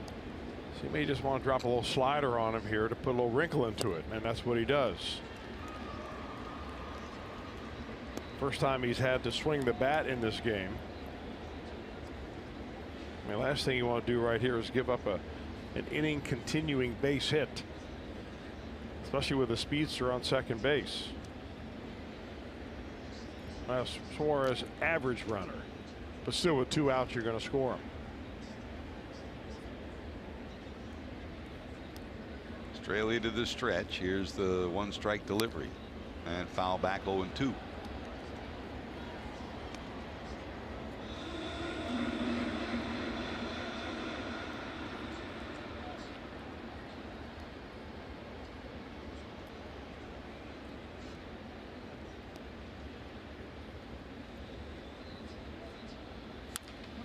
Dribbled in front of the plate. Hello. Straley off the mound and will get it there in time. Freddie Benavides looking at the manager, Brian Price, saying, wait a second, did the foot come off the bag? Take a look. Does Moore pull the foot off the bag? Take a look. Straley kind of hesitates too at the end of this play. That's a pretty good play. Wow, that is about as good a swinging bunt as you're going to find. He did not pull his foot. The Reds won't challenge. Cincinnati still leads it.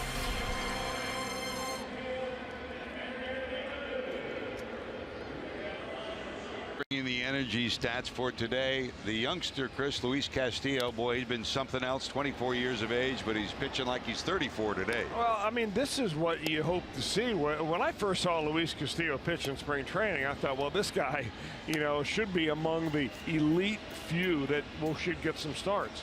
He went to Double-A. He has completely skipped Triple-A this year when the Reds called him up out of Pensacola. He was in A-ball this time last year, so.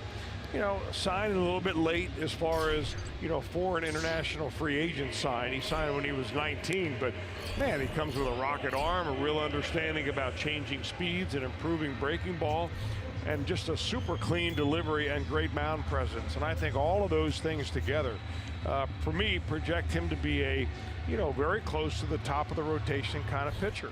I really think that his best games are ahead of him when he begins to really get a feel for changing speeds on his breaking ball.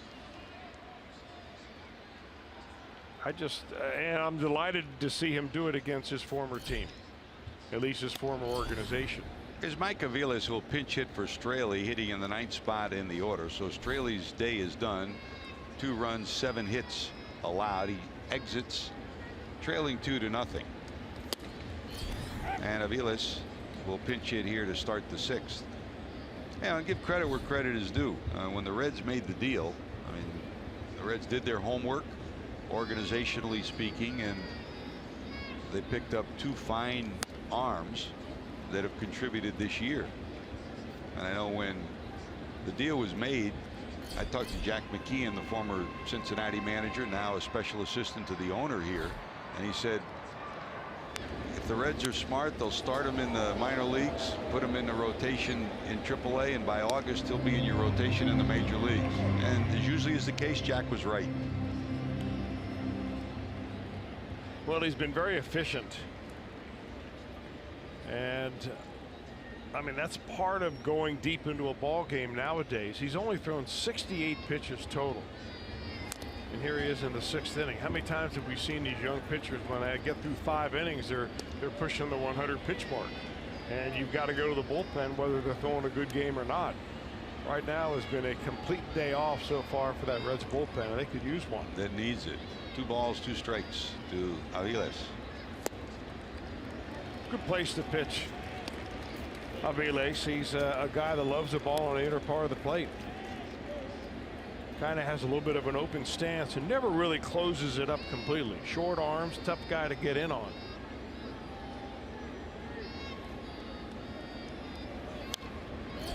Not backing out of play. And you know, you talk about Castillo, when he first made it and first signed was in the minor leagues. I mean, he's got 40 starts in his minor league career and almost 40 saves, 36 saves. So it wasn't like he was a starter all the time. They put him in the bullpen, saw what he had, and said maybe this guy can start.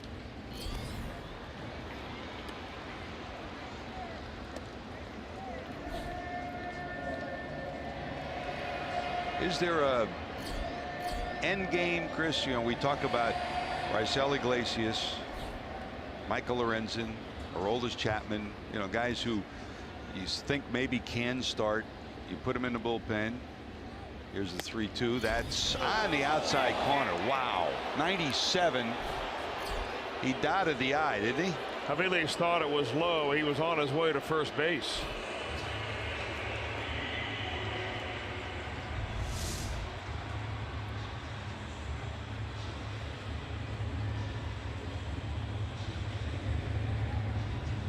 Tell you what, if it was low or not, I can't tell you, but it was certainly too close to take.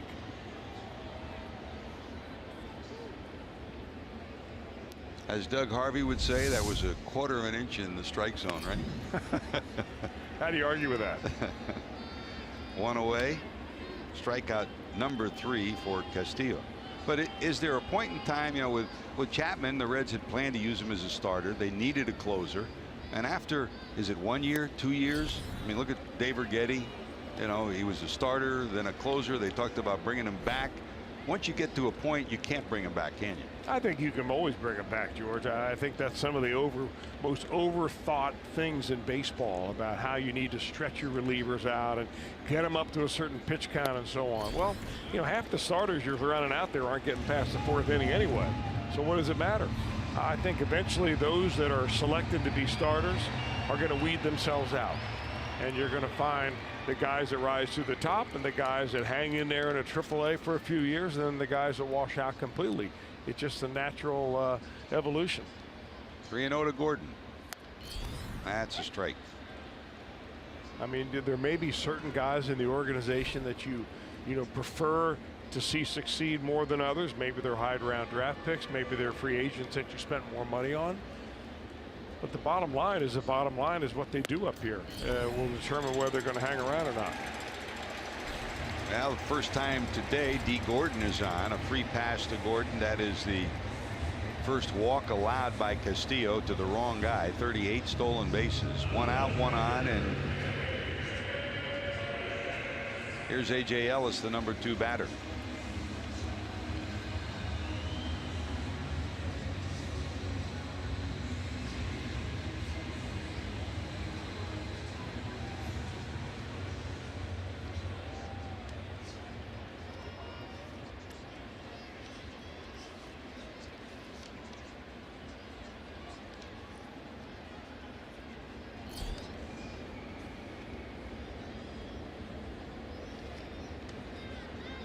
Normal lead for Gordon down at first.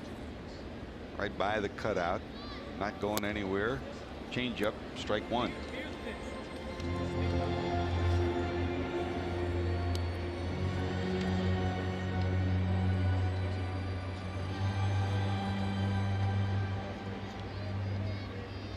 Billy Hamilton 44 stolen bases. Gordon 38.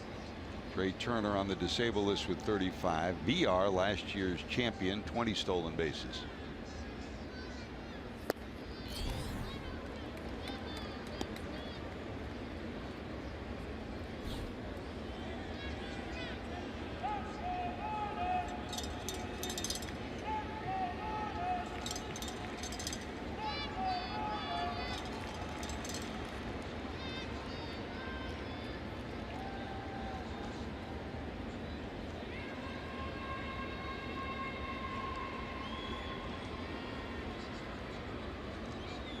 Runner not going. Center field hit pretty good. Billy Hamilton going back, reaching up, can't get it. Off the tip of his glove. This will spin Gordon around third. He'll come to the plate and score, and the Marlins are on the board. Quick swing by Ellis and rifled over the head of the Red center fielder. It's a 2-1 ball game. Billy Hamilton has a tendency to play very shallow, challenging hitters, and he's normally able to get back. A.J. Ellis made just too good a contact on that ball. The ball really carried. And the reaction by Castillo as he sees that ball go over the head of Billy Hamilton and all the way to the wall. Now the walk comes back to haunt here in the 6th. And a tying run in scoring position now with Yelich to the plate. Funny how Ellis was inserted number 2 in the lineup primarily because he's a good hit and run guy.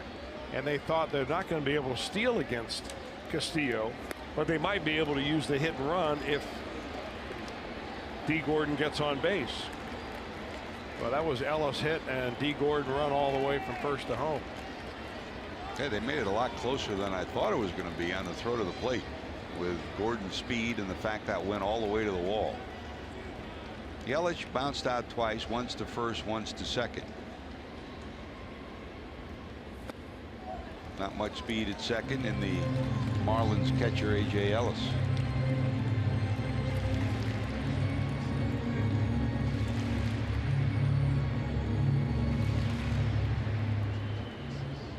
Talk about bringing guys into your clubhouse that can help the young players grow up. A.J. Ellis fits that category. He'll provide a hit like that every once in a while, but day in and day out he helps pitching preparation, catching preparation, and teamwork. Here's the 1-1. Dribbled in front of the plate. It's a fair ball. Fair ball. They'll get it out, and they'll get a. He's got to be out of the baseline, right? Okay. How about that? The Reds turn a dribbler on the plate. Barnhart's put on a clinic in this series, Chris. He's come up with some great plays. Here's the latest.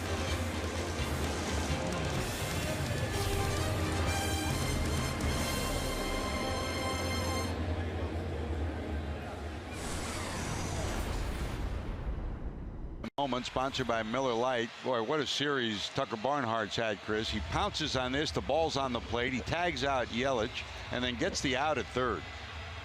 Dandy.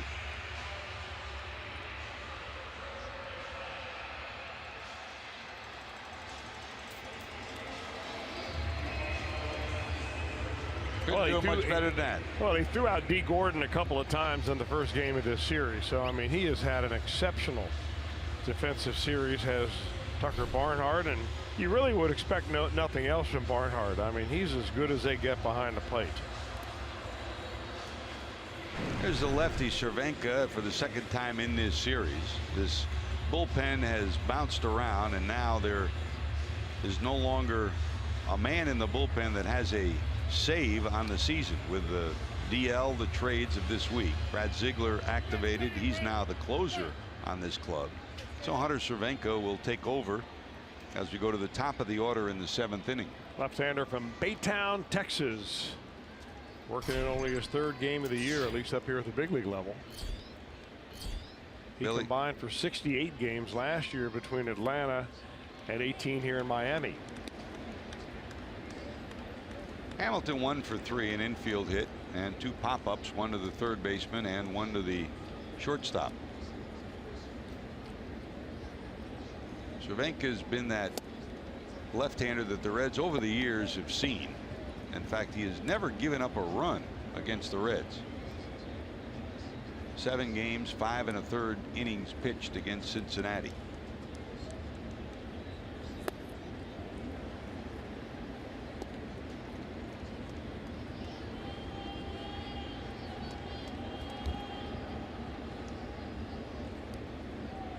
Pitched 2 innings in game 1 of this series on Thursday night, stranding a couple of runners. And the dirt. 3-1 to Billy.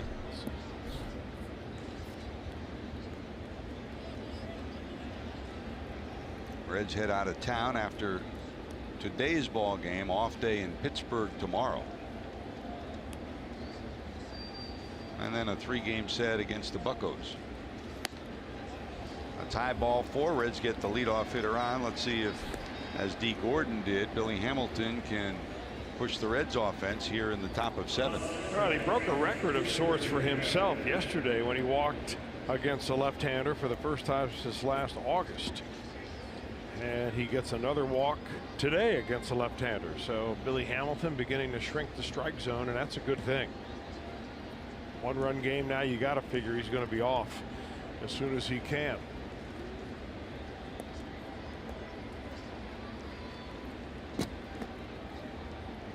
In case you're wondering, last year is where you get the numbers on Cervenka holding runners on. He gave up 9 stolen bases. They threw out 3, but he also picked off 3.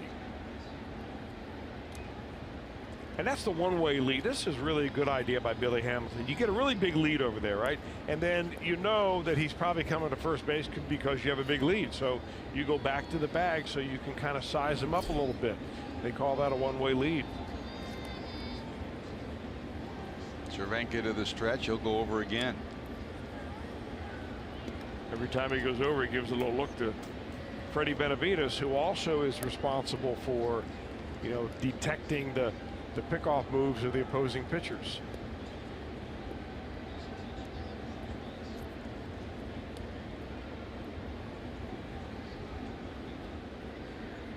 There goes Billy. Rifled center field, sinking line drive. Get up, Billy. He does, and it's too late now. He slid into second head first, didn't locate the ball. By the time he did, too late to go to third. So instead of first and third, it's first and second with no one out in the seventh. Well, it was a good decoy also, but you can see the shortstop coming across the bag. You know, Billy knows the ball has been hit, but he's not sure where it is. He hears the crack of the bat, and there you see Rojas coming across the bag, decoying him into thinking it was a ground ball somewhere. Well, maybe that stop at second base is only temporary. And with a lefty going, Billy's one of the best in the league at stealing third. And here's Joey. Votto singled, bounced out, flied out.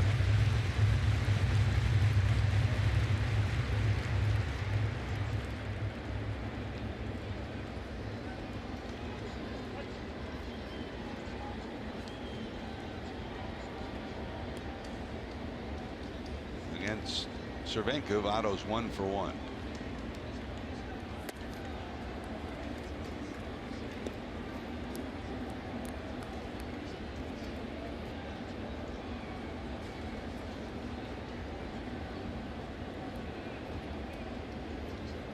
Money in the bank this year and for his career with runners in scoring position over 300.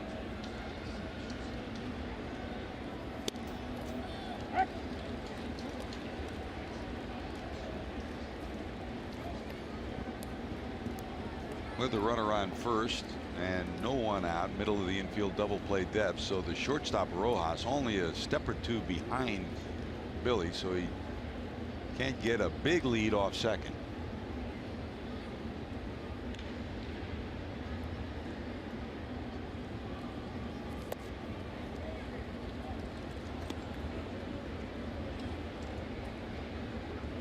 Two and one.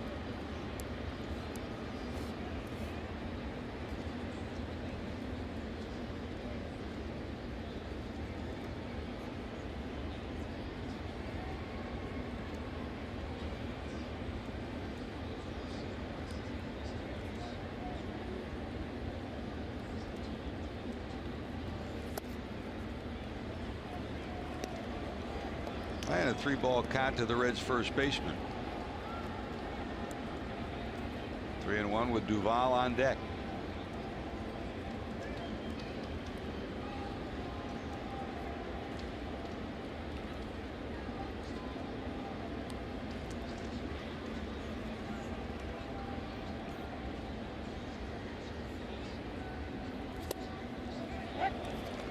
Strike on the outside corner, shake of the head by Joey, very close, but it's 3-2, full count.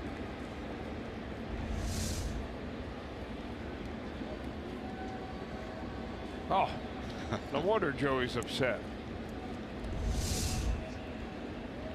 Again, catcher gets the credit for a frame job, which was just a bad call by the umpire. 3-2. Nobody out, runners not going. Votto hangs in, stays alive, just flicks it away.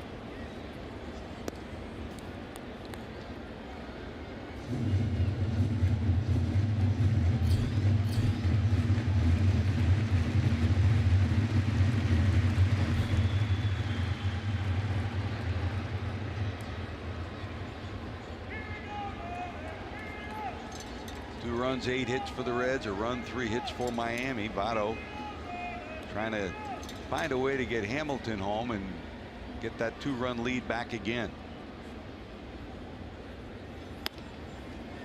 That's inside, and the bases are going to be loaded.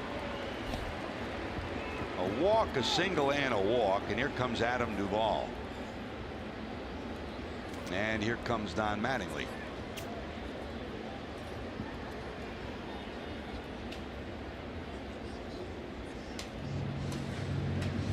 Mattingly on his way out.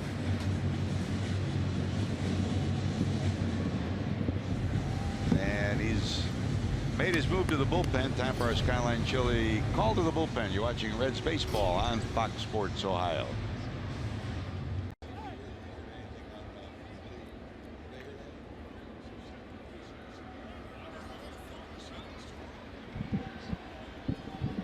Thanks, Pick. We'll be catching up with you as Reds Live postgame will follow us. And here the bases are loaded. And here's the new pitcher for the Florida Marlins, Drew Steckenrider, who came in on Thursday and struck out the side. He gave up a base hit to Scooter, but then struck out Votto, Duvall, and Suarez in the 8th inning on Thursday night. One of their best prospects, a hard thrower. Pitcher of the month in the organization 2 months ago, up from New Orleans. Big, strong right-hander. 1 ball and 1 strike.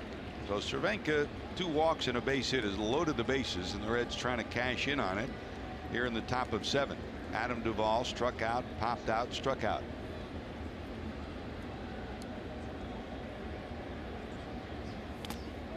Tries to check it, can't do it. 1 and 2.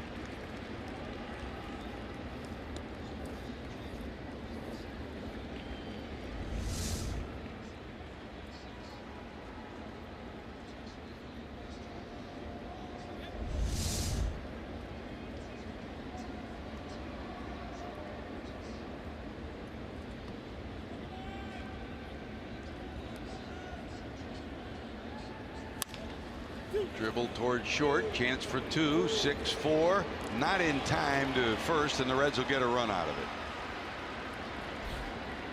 So the walk to Billy pays off for the Reds. He scores, and the Reds have a 2-run lead again, 3-1.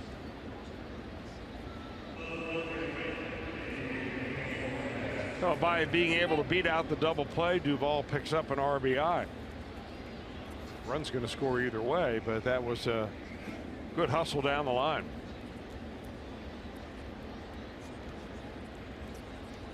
And here comes Suarez.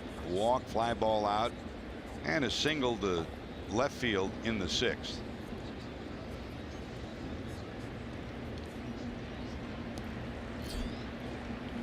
Scooter over at third, Duvall over at first. That run will be charged to Cervenka, the first run he's ever allowed to the Reds.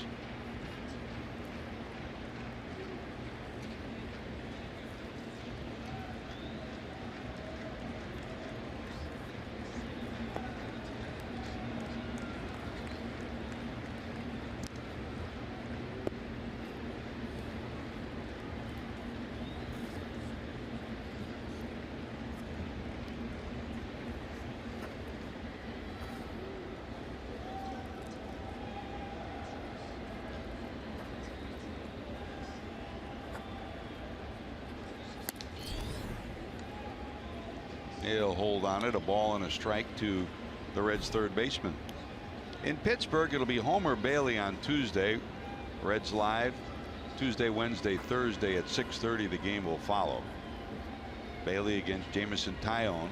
Robert Stevenson on Wednesday against Trevor Williams. Sal Romano will go on Thursday as Steckenrider delivers. That's inside.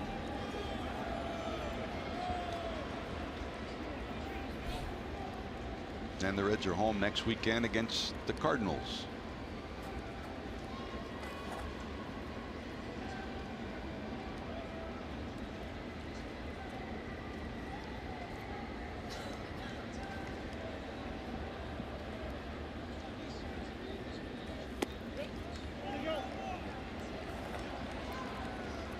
Didn't go this time, and it's 3-1.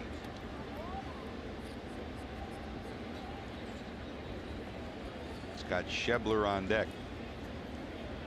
Marlins have only 2 left-handers, Cervenka, who they've used, and Garcia, and 6 right-handers in their reconfigured bullpen.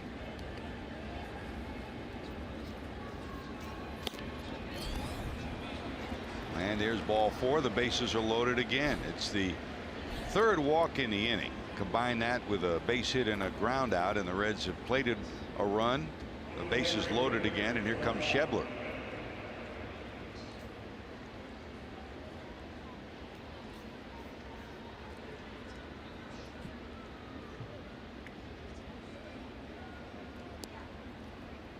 We talk about guys in the Hall of Fame, Chris. That guy on the bench for the Marlins hasn't made it to the Hall of Fame, but for a chunk of years before he injured his bat, he was the best hitter in the game for the Yankees. Don Mattingly was a perennial 300 hitter, finished his career hitting over 300. That's a strike to Schebler. Donnie baseball.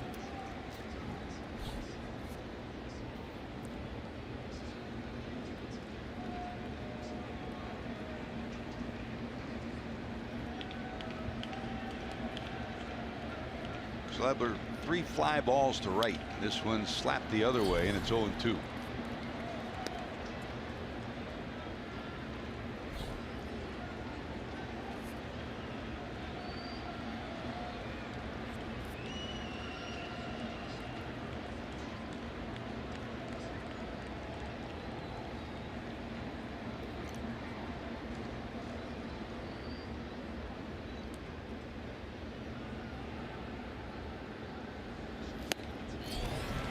Blew it by him. There's your 2nd out of the inning.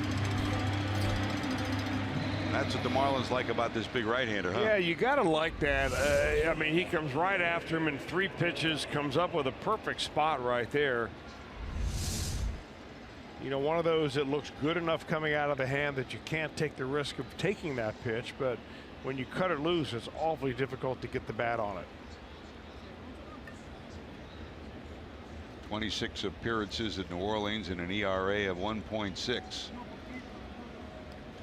Here's Peraza, 2 for 3. A 4-game hitting streak for him.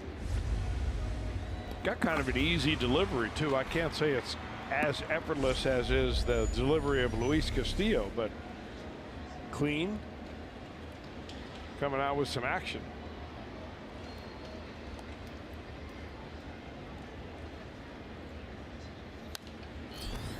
And another one of those young pitchers in the Marlins organization who has been on the wish list of some teams that have dealt with the Marlins.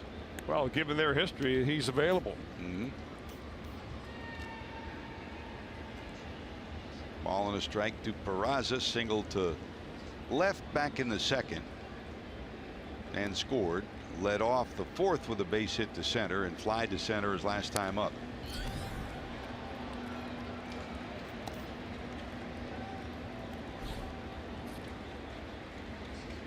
Reds trying to pile on. Scooter, the only base hit for the Reds in the inning. Hamilton, Votto, Suarez, all with walks, and a ground out has produced a run.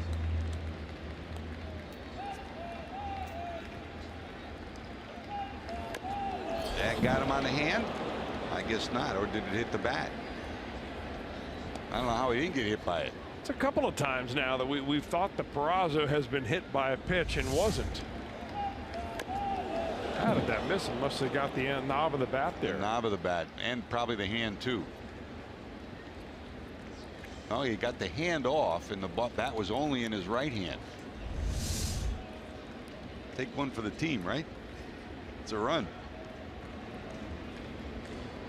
1 ball, 2 strikes. You know, I once played a Double-A with a guy named Donnie Castle. Big overweight first baseman, was in Double-A for about 12 years, and every time he had an inside pitch he would yell, and we always thought he was hit by a pitch, and half the time the umpire did too. And he wore it in first base. It's about scoring runs, isn't it? Breaking ball misses.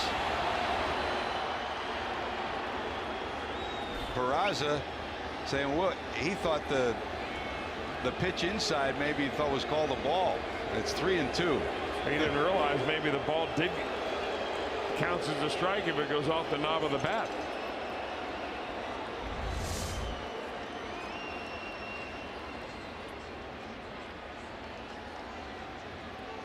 So 3-2, bases loaded. Scooter saying, whoa, what's going on here? Runners will be off and going. 3-2, 2 outs. And that's ball 4. Will force in another run. 4 walks in the inning and a base hit. That's produced a run for the Reds to make the lead now 4-1 now.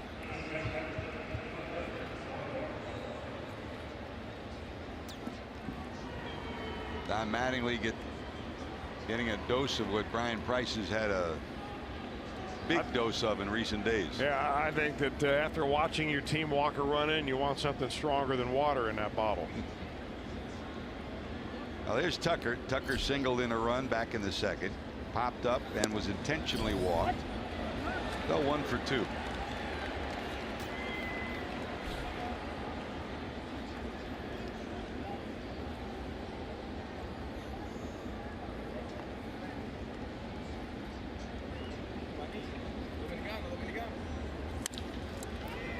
Dribbled back behind second. That's going to find its way through. 1 run scores. Here comes the runner from second. 2 more runs score. Second hit of the inning. Chases home 2 more, and the Reds behind Tucker Barnhart's 3 runs batted in now lead at 6-1. Well, the Reds have kind of played a little small ball today. They got a couple of little bloop hits and ground ball hits off Australia in the second. They got 2 runs, and here's one that just finds a hole right up the middle. They think that Barnhart is going to pull that ball, and he doesn't. So he plays 2, and all of a sudden it's a 4-run cushion.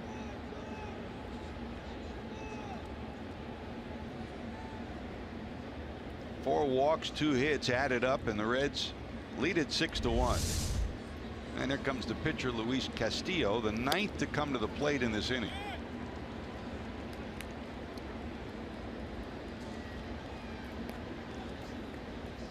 It's always a good thing for a pitcher when you make the last out of the last inning and you're coming to bat again next inning. Can't be bad. Dribbler to the right side. Moore has it, taps the bag.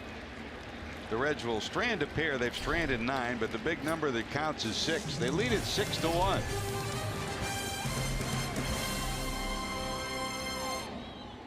Summary, the Reds have a 6-1 lead. Tucker Barnhart's had a heck of an afternoon. His bloop base hit to center in the second made it 1-0 Cincinnati. Castillo's bunt, a safety squeeze, gets the bunt down. Straley can't get it into the plate. Another run scores. Reds led it 2-0. That's in the second. Meanwhile, back come the Marlins in inning number 6. A.J. Ellis, after a walk to D. Gordon, rifles one over Billy Hamilton's head. D scores, and it's a 2-1 ball game. But Barnhart, he's been brilliant this whole series. Taps Yelich, throws to third, and after the double, Ellis is out at third. A clinic from Tucker Barnhart today, and cap off the clinic with another base hit that plates 2 to make it 6-1 in the top of the 7th. They add it all up, Chris. The Reds have a lead 6-1, and that guy Tucker Barnhart's been the story of the afternoon so far, along with the guy who's on the mound right now. Well, normally Barnhart makes his mark defensively behind the plate, coaxing the pitchers to throw the ball where they want to, and him taking all along really the strategy of the game. But he's done a little bit offensively today. Barnhart has. He certainly worked his magic with Luis Castillo, who has been in complete control here this afternoon, giving up only that 1 run that came in the last inning. Lengthy time on the bench. We'll see if it affects the young right-hander as he goes out here for the bottom of 7. 6 innings, 3 hits, 1 earned run, 1 walk, 3 strikeouts. He's been in command the whole time. The only mistake he really made was the walk to D. Gordon and then the base hit by A.J. Ellis, but Gordon scampered home with the lone run that the Marlins have. You know, George, the only time a long inning on the bench affects a pitcher is when you allow it to affect you mentally. Your body doesn't tense up. Your arm doesn't all of a sudden tighten up just because you've been sitting around. In fact, he batted in that inning. And he's a young guy anyway. You don't have to worry about that. But, you know, sometimes you let your mind wander during a long inning. Marcell Ozuna bounced out, struck out 0 for 2. Still got some giddy up, 98 miles an hour with that one.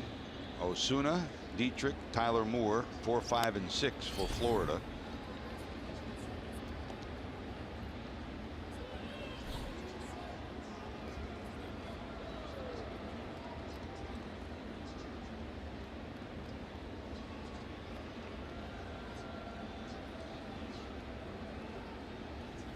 Fitting on this day when Pudge Rodriguez, a great catcher, being honored in Cooperstown, that the Reds catcher is putting on a show here in Miami. The Reds fans, of course, treated to the greatest catcher of all time in Johnny Bench, and it's been great over the years. Here's the 3-0 to Osuna, down the middle for a strike. And you know, it's been great to watch, Chris, the relationship between Pudge Rodriguez and Johnny Bench over the years. I mean, Pudge has said it numerous times that Johnny was the greatest, and Johnny is giving accolades to, there's a fly ball to right. Schebler over. Does he have room? It will be in the seats. I mean, they got a boatload of gold gloves. They each hit, and Bench has been a supporter of Pudge's for a long time. Well, you know, it's really difficult to judge, you know, if this guy or that guy is the best player in the history of the game.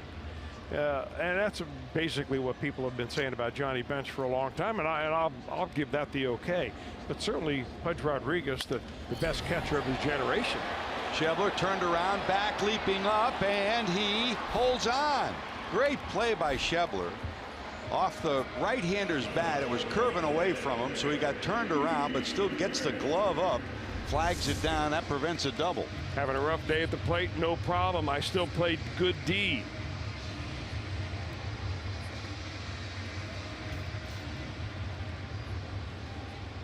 Reds outfield has been superlative defensively all year long, and even last night Patrick Kivlehan got an assist in the outfield to continue what has been an assist-laden season for the Reds outfielders.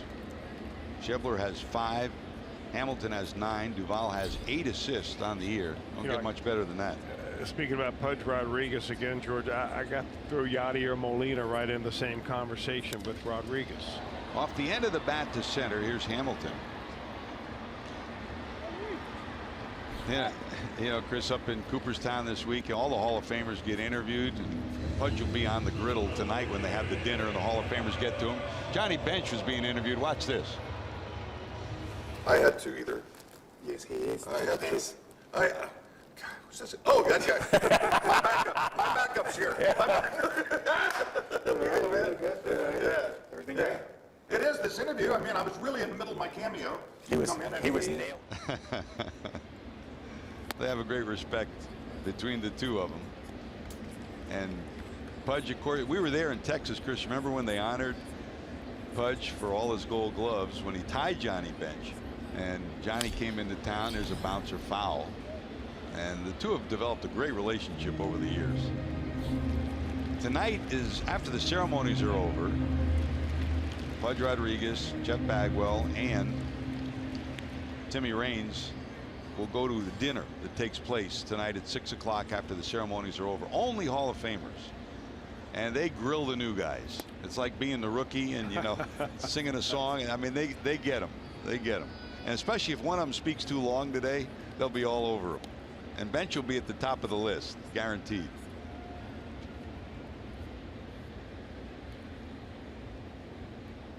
There's Tyler Moore, flied out, singled, and the Reds get out of this inning quick. So much for a blip for Castillo. It's his longest outing of his career. He's been in command from day number 1, returning to the organization that he cruised to the minor leagues. He leads it 6-1. Castillo. Tomas Telis is in the game at first base. The changes include Brian Ellington, who comes in, the big right-handed pitcher. Ellington's 15th game this season. Recalled from New Orleans just last week, making his 3rd appearance with the Marlins this year. And he'll start with the top of the order. Last inning, Billy Hamilton started it all off with a walk. And he'll start it all off again here in inning number 8. Dan Straley started 6 innings, 7 hits, 2 runs. An unlucky 2nd inning contributed to those 2 runs scoring. A walk, a bloop base hit that might have been caught, another base hit that could have been caught, and then the safety squeeze where he couldn't get a glove on the ball and the run scored. 2 runs had scored.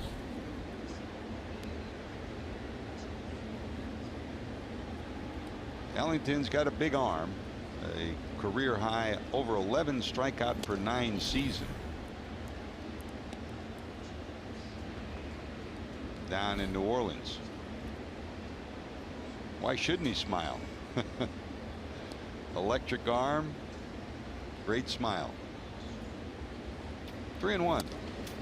And the Reds get Billy on again. So Billy walks for the second straight time. Third time he's on base. He popped up first time up, reached on an infield hit, popped up second time up, and then the 2 walks. Don't forget, cheer on the Reds when they take on the Cardinals for as low as $12. First 20,000 fans through the gates will receive a Rizal Iglesias bobblehead thanks to Penn Station. For tickets, visit Reds.com.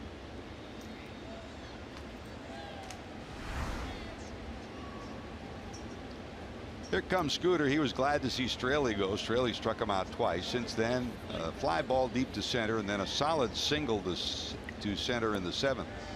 The Reds had only 2 hits in their 4-run 7th, but 4 walks contributed to the parade of Reds runners.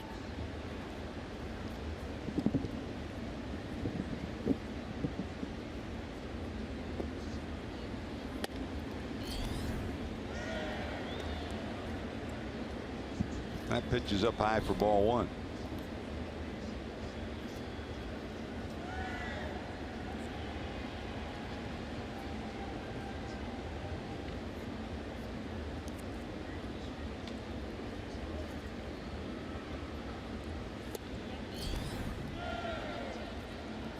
And quickly 2-0 after walking the first batter he faces. So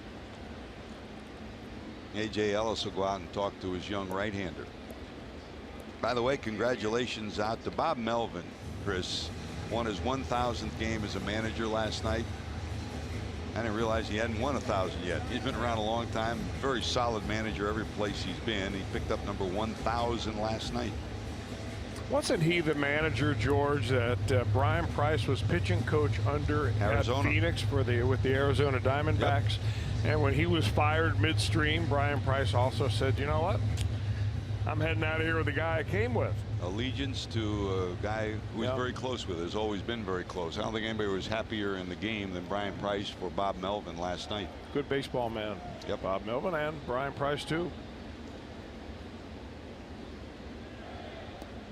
Ellington to the stretch. Here's the 2-0 to Scooter. And that's ball 3.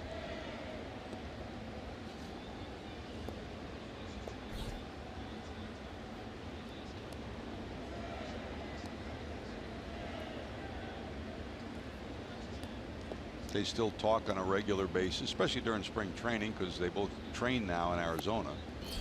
And there's ball 4. Back-to-back walks. Well, the Reds starters dished out walk after walk, 14 of them in the first 3 starts of the series, and on this day it's been the other way around. 4 walks last inning, 2 more walks here today in the 8th inning, and the Reds have 2 on with Joey Votto coming to the plate, and here's Juan Nieves, the pitching coach, heading out there. These are 2 managers and 2 pitching coaches that are developing young pitchers at the major league level. Hey, don't forget, join the Boys and Girls Clubs of Greater Cincinnati for the 3rd annual Sand Volleyball Classic on August the 12th. Co-ed teams of 8 are welcome to come out and compete for a great cause. Register today at bgcgc.org.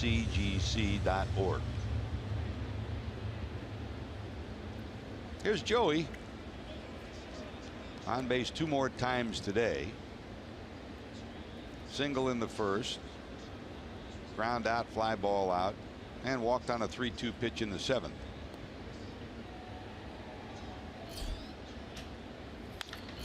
High in the air to right center field. Back is Yelich at the wall, looking up. He'll haul it in 2 steps from the wall. Both runners tagging, and both will advance. Well, you don't get a sacrifice fly in the game for that because no runner scores, but that's a productive at bat. Well, that's a big fly in Cincinnati. I can tell you that much. That ball is way back up there on that berm.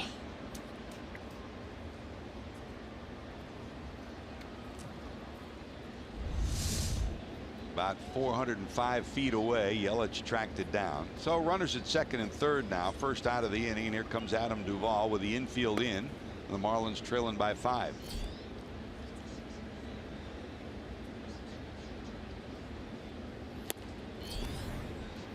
Duvall today struck out, popped up, struck out, and bounced into a fielder's choice that plated the 3rd run for the Reds in the 7th inning.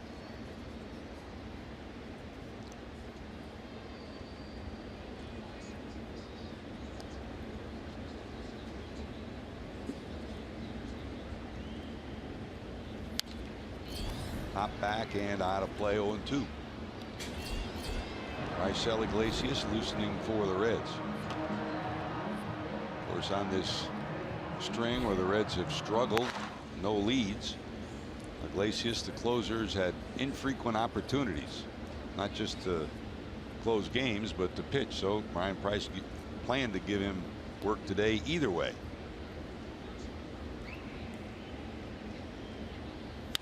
Hit hard down to 3rd, backhanded, throw to the plate. They'll get the runner caught between home and 3rd. And Billy trying to outrun the 3rd baseman Dietrich, can't do it, and there's your out. What a play by A.J. Ellis on the throw from Dietrich.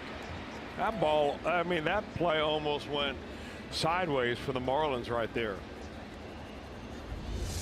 You know, this goes to show you always have to anticipate a bad throw from a fielder.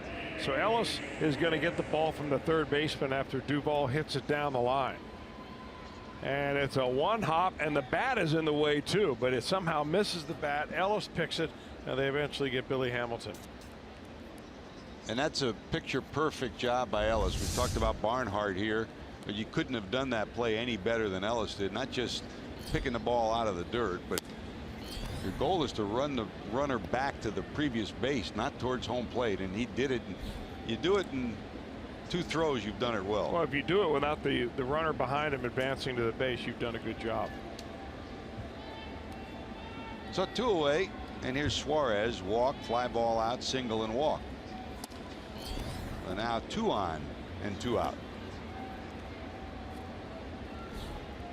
Where Brian Ellington now dialing it up there at 100 miles per hour. We heard Steckenrider and Ellington had some gas. Well, they sure do. You know, you get used to it. This is the way it's going to be moving forward. I mean, next year there'll be more players in the big leagues that throw 100. Year after that, there will even be more. There are kids coming up now throwing harder than ever because they're training that way. He's always had some control problems, although this year particularly acute. He had 14 innings coming into this ball game at the big league level. He had walked 16. Walk him and strike him out. There's the 2-1 with 2 on and 2 out.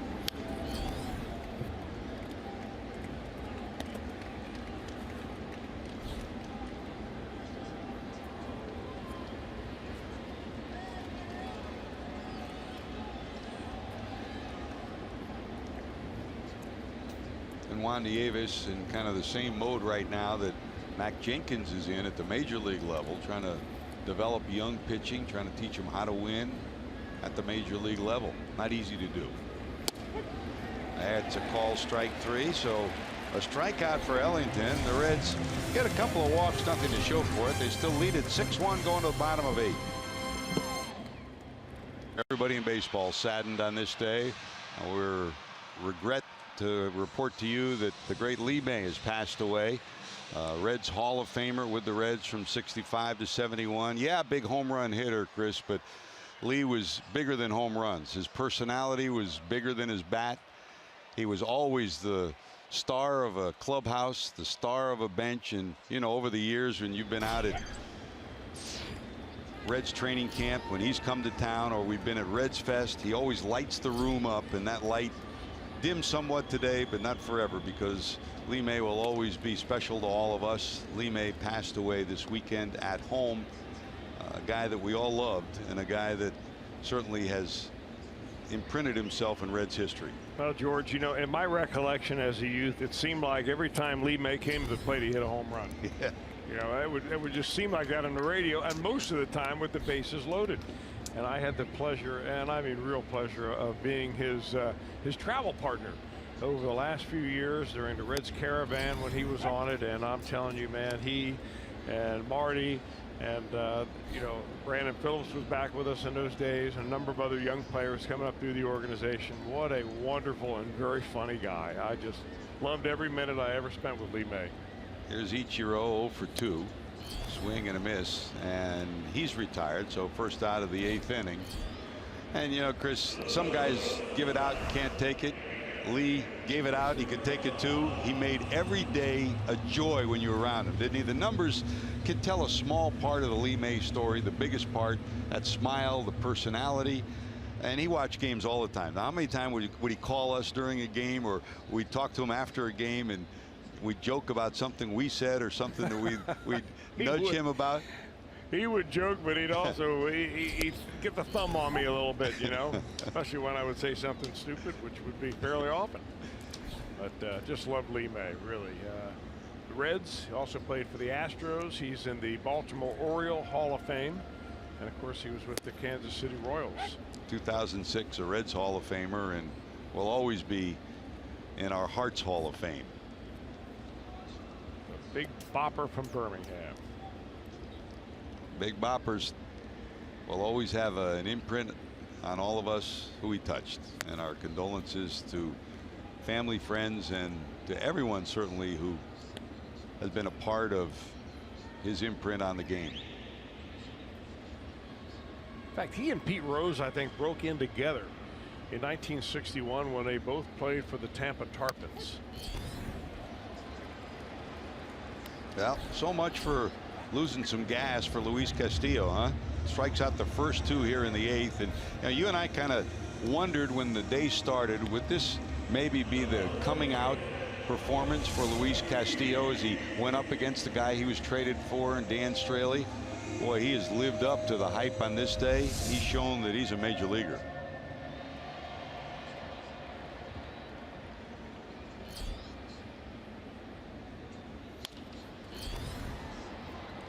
He's not messing around, I'll tell you that. How about this for an easy inning at 97? He's at 106. He'll get some congrats as he heads to the bench. He's been in control all day long. The Reds lead the Marlins behind Luis Castillo 6-1.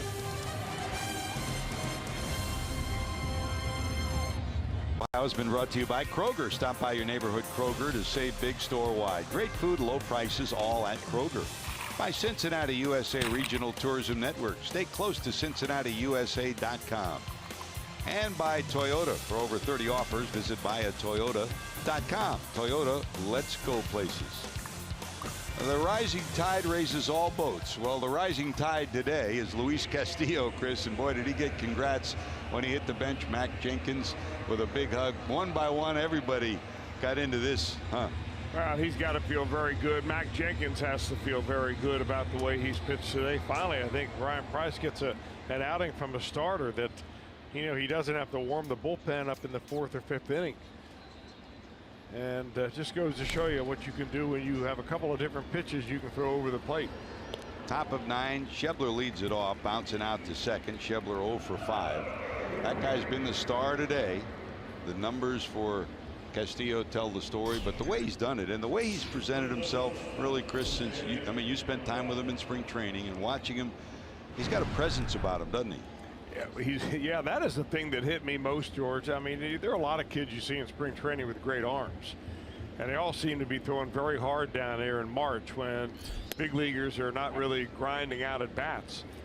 So you really weren't sure what to make of the performance that Castillo had during his short stint in big league camp. But when he came up here for real, it was amazing the mound presence that he has. It's very advanced for his age, for his experience, having completely skipped AAA. I think the Reds are really happy to have him. I would not want to be in the Marlins front office explaining to the owner how that guy got away. Just Framer to Spain, the new pitcher here in the top of 9 for the Reds with 1 away. Peraza, 2 more hits today.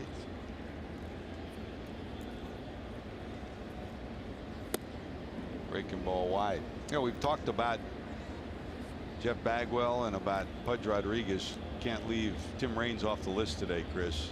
Teammate of mine. Yep. Rock. That guy saved me once during a fight on the field. Keith Moreland charged the mound, and Dickie Knowles, who was a member of the Cubs, was trying to spike me in the hand while there was a big pileup. And Tim Raines got behind him and put him in basically a boa constrictor lock and carried him all the way out to right field. By that time, Dickie Knowles couldn't breathe. And he was saying, please just let me down, Rock. Just let me down. I promise I won't go back in there. I mean, Ricky Henderson, the greatest leadoff hitter of all time, but not far behind him is Tim Raines. You're right. 2 balls, 2 strikes to Peraza. And up at Cooperstown, it's very special. Of course, now part of this organization, Tony Perez, part of the Marlins organization. So is Andre Dawson, both Hall of Famers. These are the 3 guys going in. 7-time All-Star, Silver Slugger winner, over 800 stolen bases. And he'll tell you at the drop of a hat that if it was not for Andre Dawson, his career would have been over. You know, we talk about performance-enhancing drugs. He had a drug issue early in his career. He kicked it, and it was Dawson who took him under his wing, had him live with him, showed him how to be a good person and a major leaguer. And he's in the Hall of Fame because of what he did, but also because of Andre Dawson. That's a walk to Peraza. They're like brothers. And you know that there's some tears that'll take place today for Rock Raines and for Andre Dawson as he's honored in Cooperstown. 1 out, 1 on, and here's Barnhart. By the way, I didn't realize that we were talking about Tucker Barnhart and Jeff McEwen, his high school coach, both he and Drew Storen. And Don Mattingly confirms that 2 of Donnie's kids played for Jeff McEwen too. Preston, who now was signed by the Dodgers, and I didn't realize that he now is scouting with the San Diego Padres.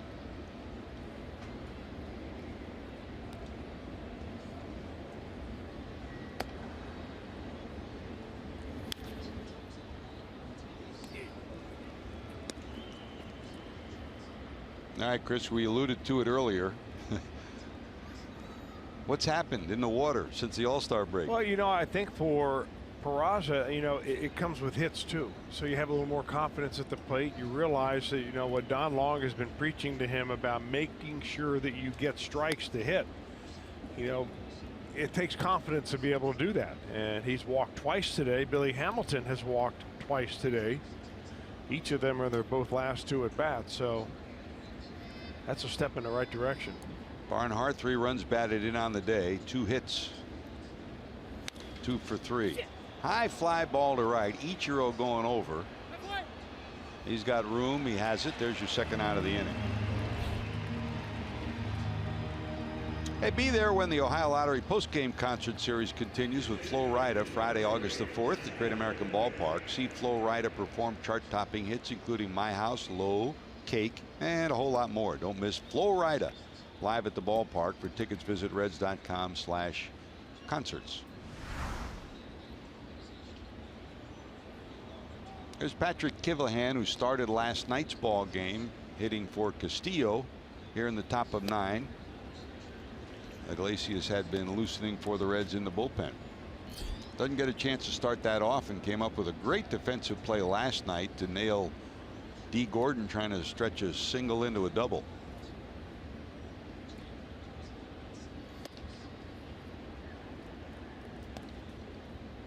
Now, you talk a lot about young pitchers coming up and learning how to pitch at the major league level. Not often you see young players, position players, having to learn a role as a bench player and a pinch hitter. He's had to really learn a lot about that early in his career this year. Well, you know, if you're a high round draft pick and you're the stud of a minor league team, you come up here and you normally only come up if you're going to play every day.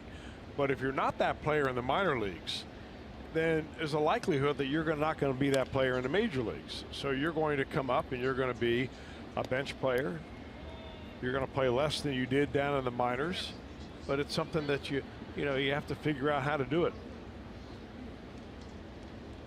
You know, every time I come to Miami, I think of Lenny Harris. Coop. You know, and he was a guy that figured it. I mean, he wanted to be an everyday player, but boy, he turned himself into one of the best pinch hitters of all time. More pinch hits than anybody else in the history of the game. And just a good baseball mind. Yep.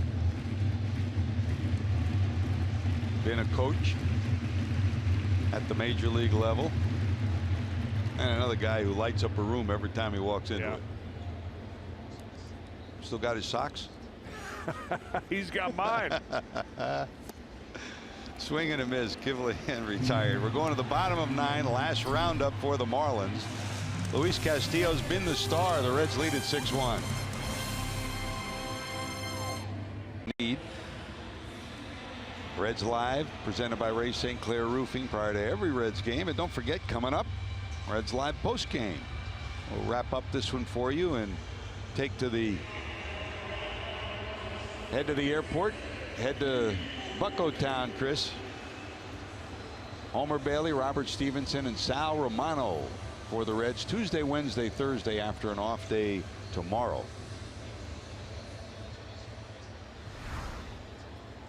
There's Raisel Iglesias.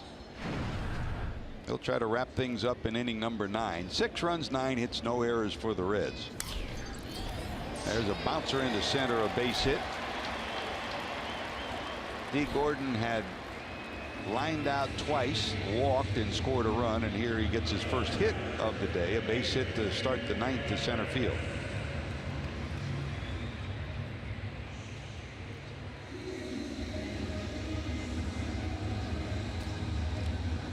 A.J. Ellis bounced out, struck out, and after Gordon walked in the 6th, Ellis hit a line drive over the outstretched leaping effort of Billy Hamilton in center, went all the way to the wall. D. Gordon scored. That's the only run that the Marlins have.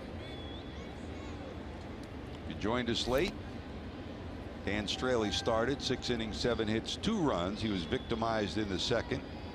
2 runs scored after a couple of bloop hits and another ball that could have been caught, and a safety squeeze where he couldn't get a glove on the ball, and the Reds had a 2-0 lead, and as it turns out, that's all they really needed. Other than that, he settled down.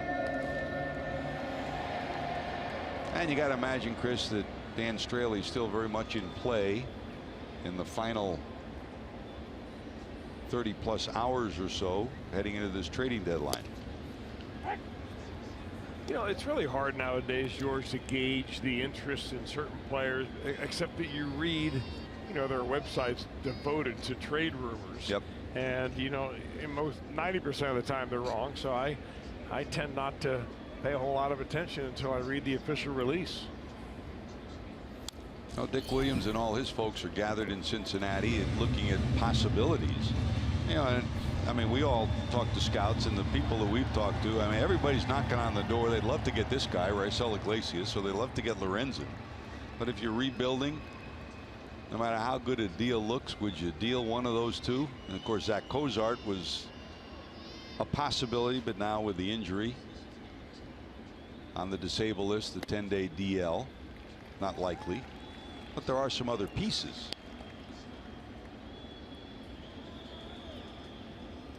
Well, I think the quest is always trying to make your club better. And that's where the tough part is as a general manager, to make the call. All right, would trading a blue chipper like Iglesias, do I have a need that is bigger than what Iglesias can fill for us? And what can I get in return? And is he or they as sure a thing as Iglesias is right now? You know, and then you can move on down the line to Lorenzen or Votto or whoever you want to plug into the name. I mean, that's the tough thing, is projecting forward. I mean, look at the other side here of the Castillo and Straley deal.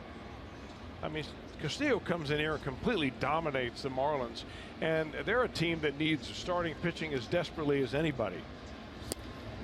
So, you know, sometimes you win them and sometimes you don't. Sometimes it looks like a win in the beginning, and then it turns out to be not so great, you know, down the road if one of the players is injured or just somehow gets derailed. And the other aspect is not just ability, but control. How long do you have control over an athlete that you have or want? That's one of the reasons why you would figure Straley would be certainly on the menu for other teams, because he still is under team control for 3 more years. Yeah, will not be a free agent until 2021. Well, a base hit and a walk, not the way Brian Price wanted to see the 9th inning start. And here comes Christian Yelich. Yelich bounced out twice and dribble one in front of the plate that Barnhart turned into a double play. That was a key play in the 6th. Nobody out, a walk and a double. The Marlins had a run. They got a strikeout of Aviles and then the great play by Barnhart.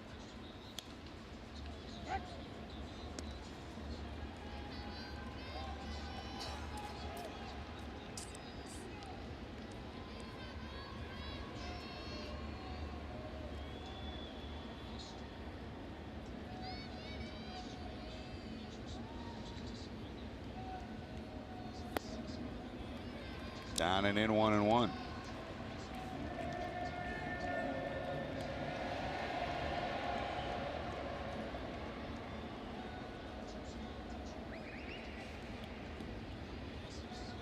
Great speed at second and D. Gordon. Ellis down at first.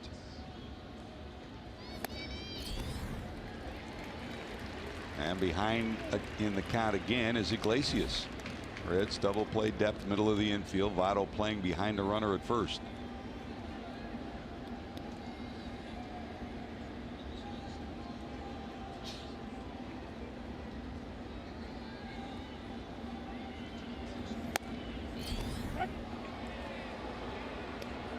'97 clips the inner part of the plate, and it's 2-2. The electricity of Luis Castillo's arm is duplicated with this guy, Chris. Well, that's why you normally see a lot of early pitch swinging on the part of hitters, because they don't want to have to see his whole repertoire of pitches.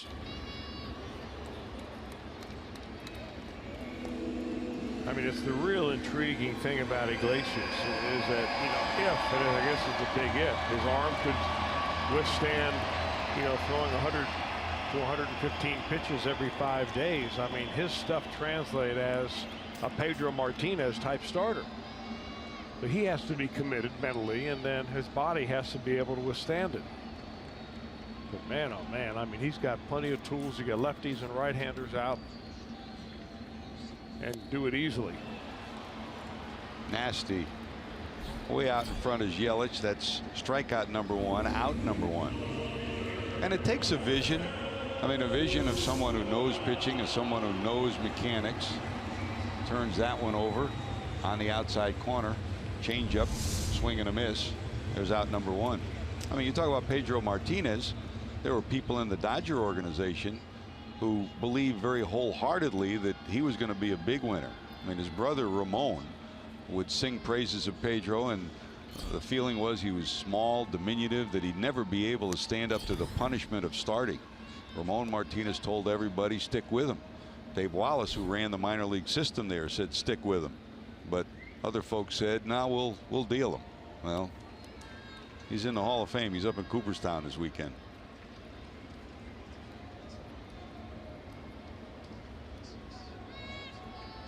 One ball deliberately to Osuna. Not only in Cooperstown, but I mean, there were years there that the way he dominated hitters, you could say that they were the best years ever for a major league pitcher. The way he distanced himself from the rest of the pitching pack. Ozuna's thinking, please don't throw me that slider again. Oh, that's hit a ton. Don't hang it, though. He did.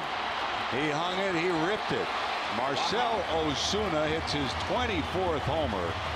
The Reds had kept him quiet for most of this series, and with one swing of the bat, it's now a 6-4 ball game.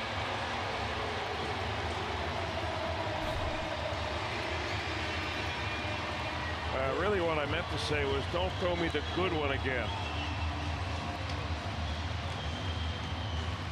I guess hanging sliders, it doesn't matter who they come from, they all look the same. They're big, they're blinking, and you put the solid part of the bat on them and they go a long, long way.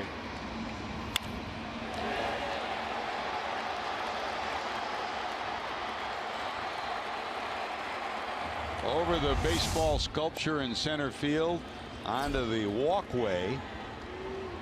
Osuna delivers a big-time hit. Tomas Vera and Castillo just look on, and just like that, it's 6-4. Now a 2-run game, and the base is cleared. Out comes not Mac Jenkins, but Brian Price to talk to, and it looked like he said, everything okay?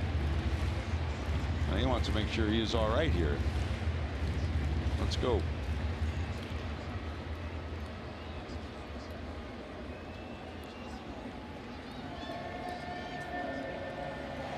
And in the world of a closer, Chris, and a late inning bullpen guy, you come in to have a cleanup inning, and a 3-run inning all of a sudden balloons your ERA big time. Well, I don't think he's really worried about earned run average. It's one of the poorer statistics for short relievers. But I don't think he likes giving up runs at all. His ERA coming in was like 1.4. Yeah, I think a lot of that, George, has to do with, you know, the frequency of work. I mean, I'm of the side that says it's going to rust off before it wears off. That's the old Jim Cott line. He probably stole it from somebody else, but that's okay. Your mentor Robin Roberts always said that too. Yeah.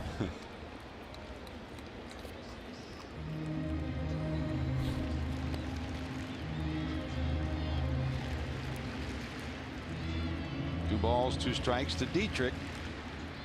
Dietrich 0 for 3 today, but has been a thorn in the side of the Reds both in Cincinnati and here. Nub, but foul.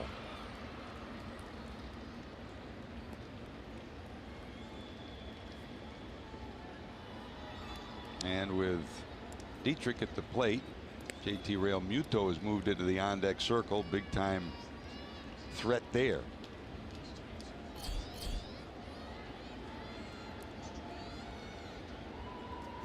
So not out of the woods yet is Iglesias. A single, a walk, a strikeout, and the homer.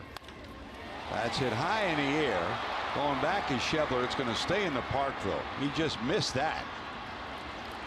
Schebler will haul it in for out number 2.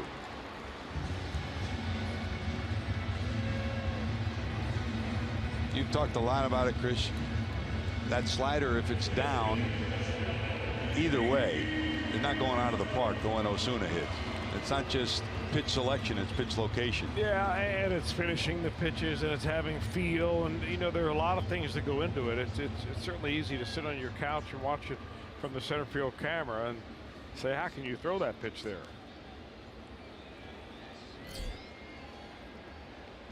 So here's JT. Got the afternoon off and will pinch hit here in the 9th inning. Don Mattingly hoping that pinch hit appearance would come with a runner on, but now with 2 outs, base is clean, and he takes his .300 average to the plate.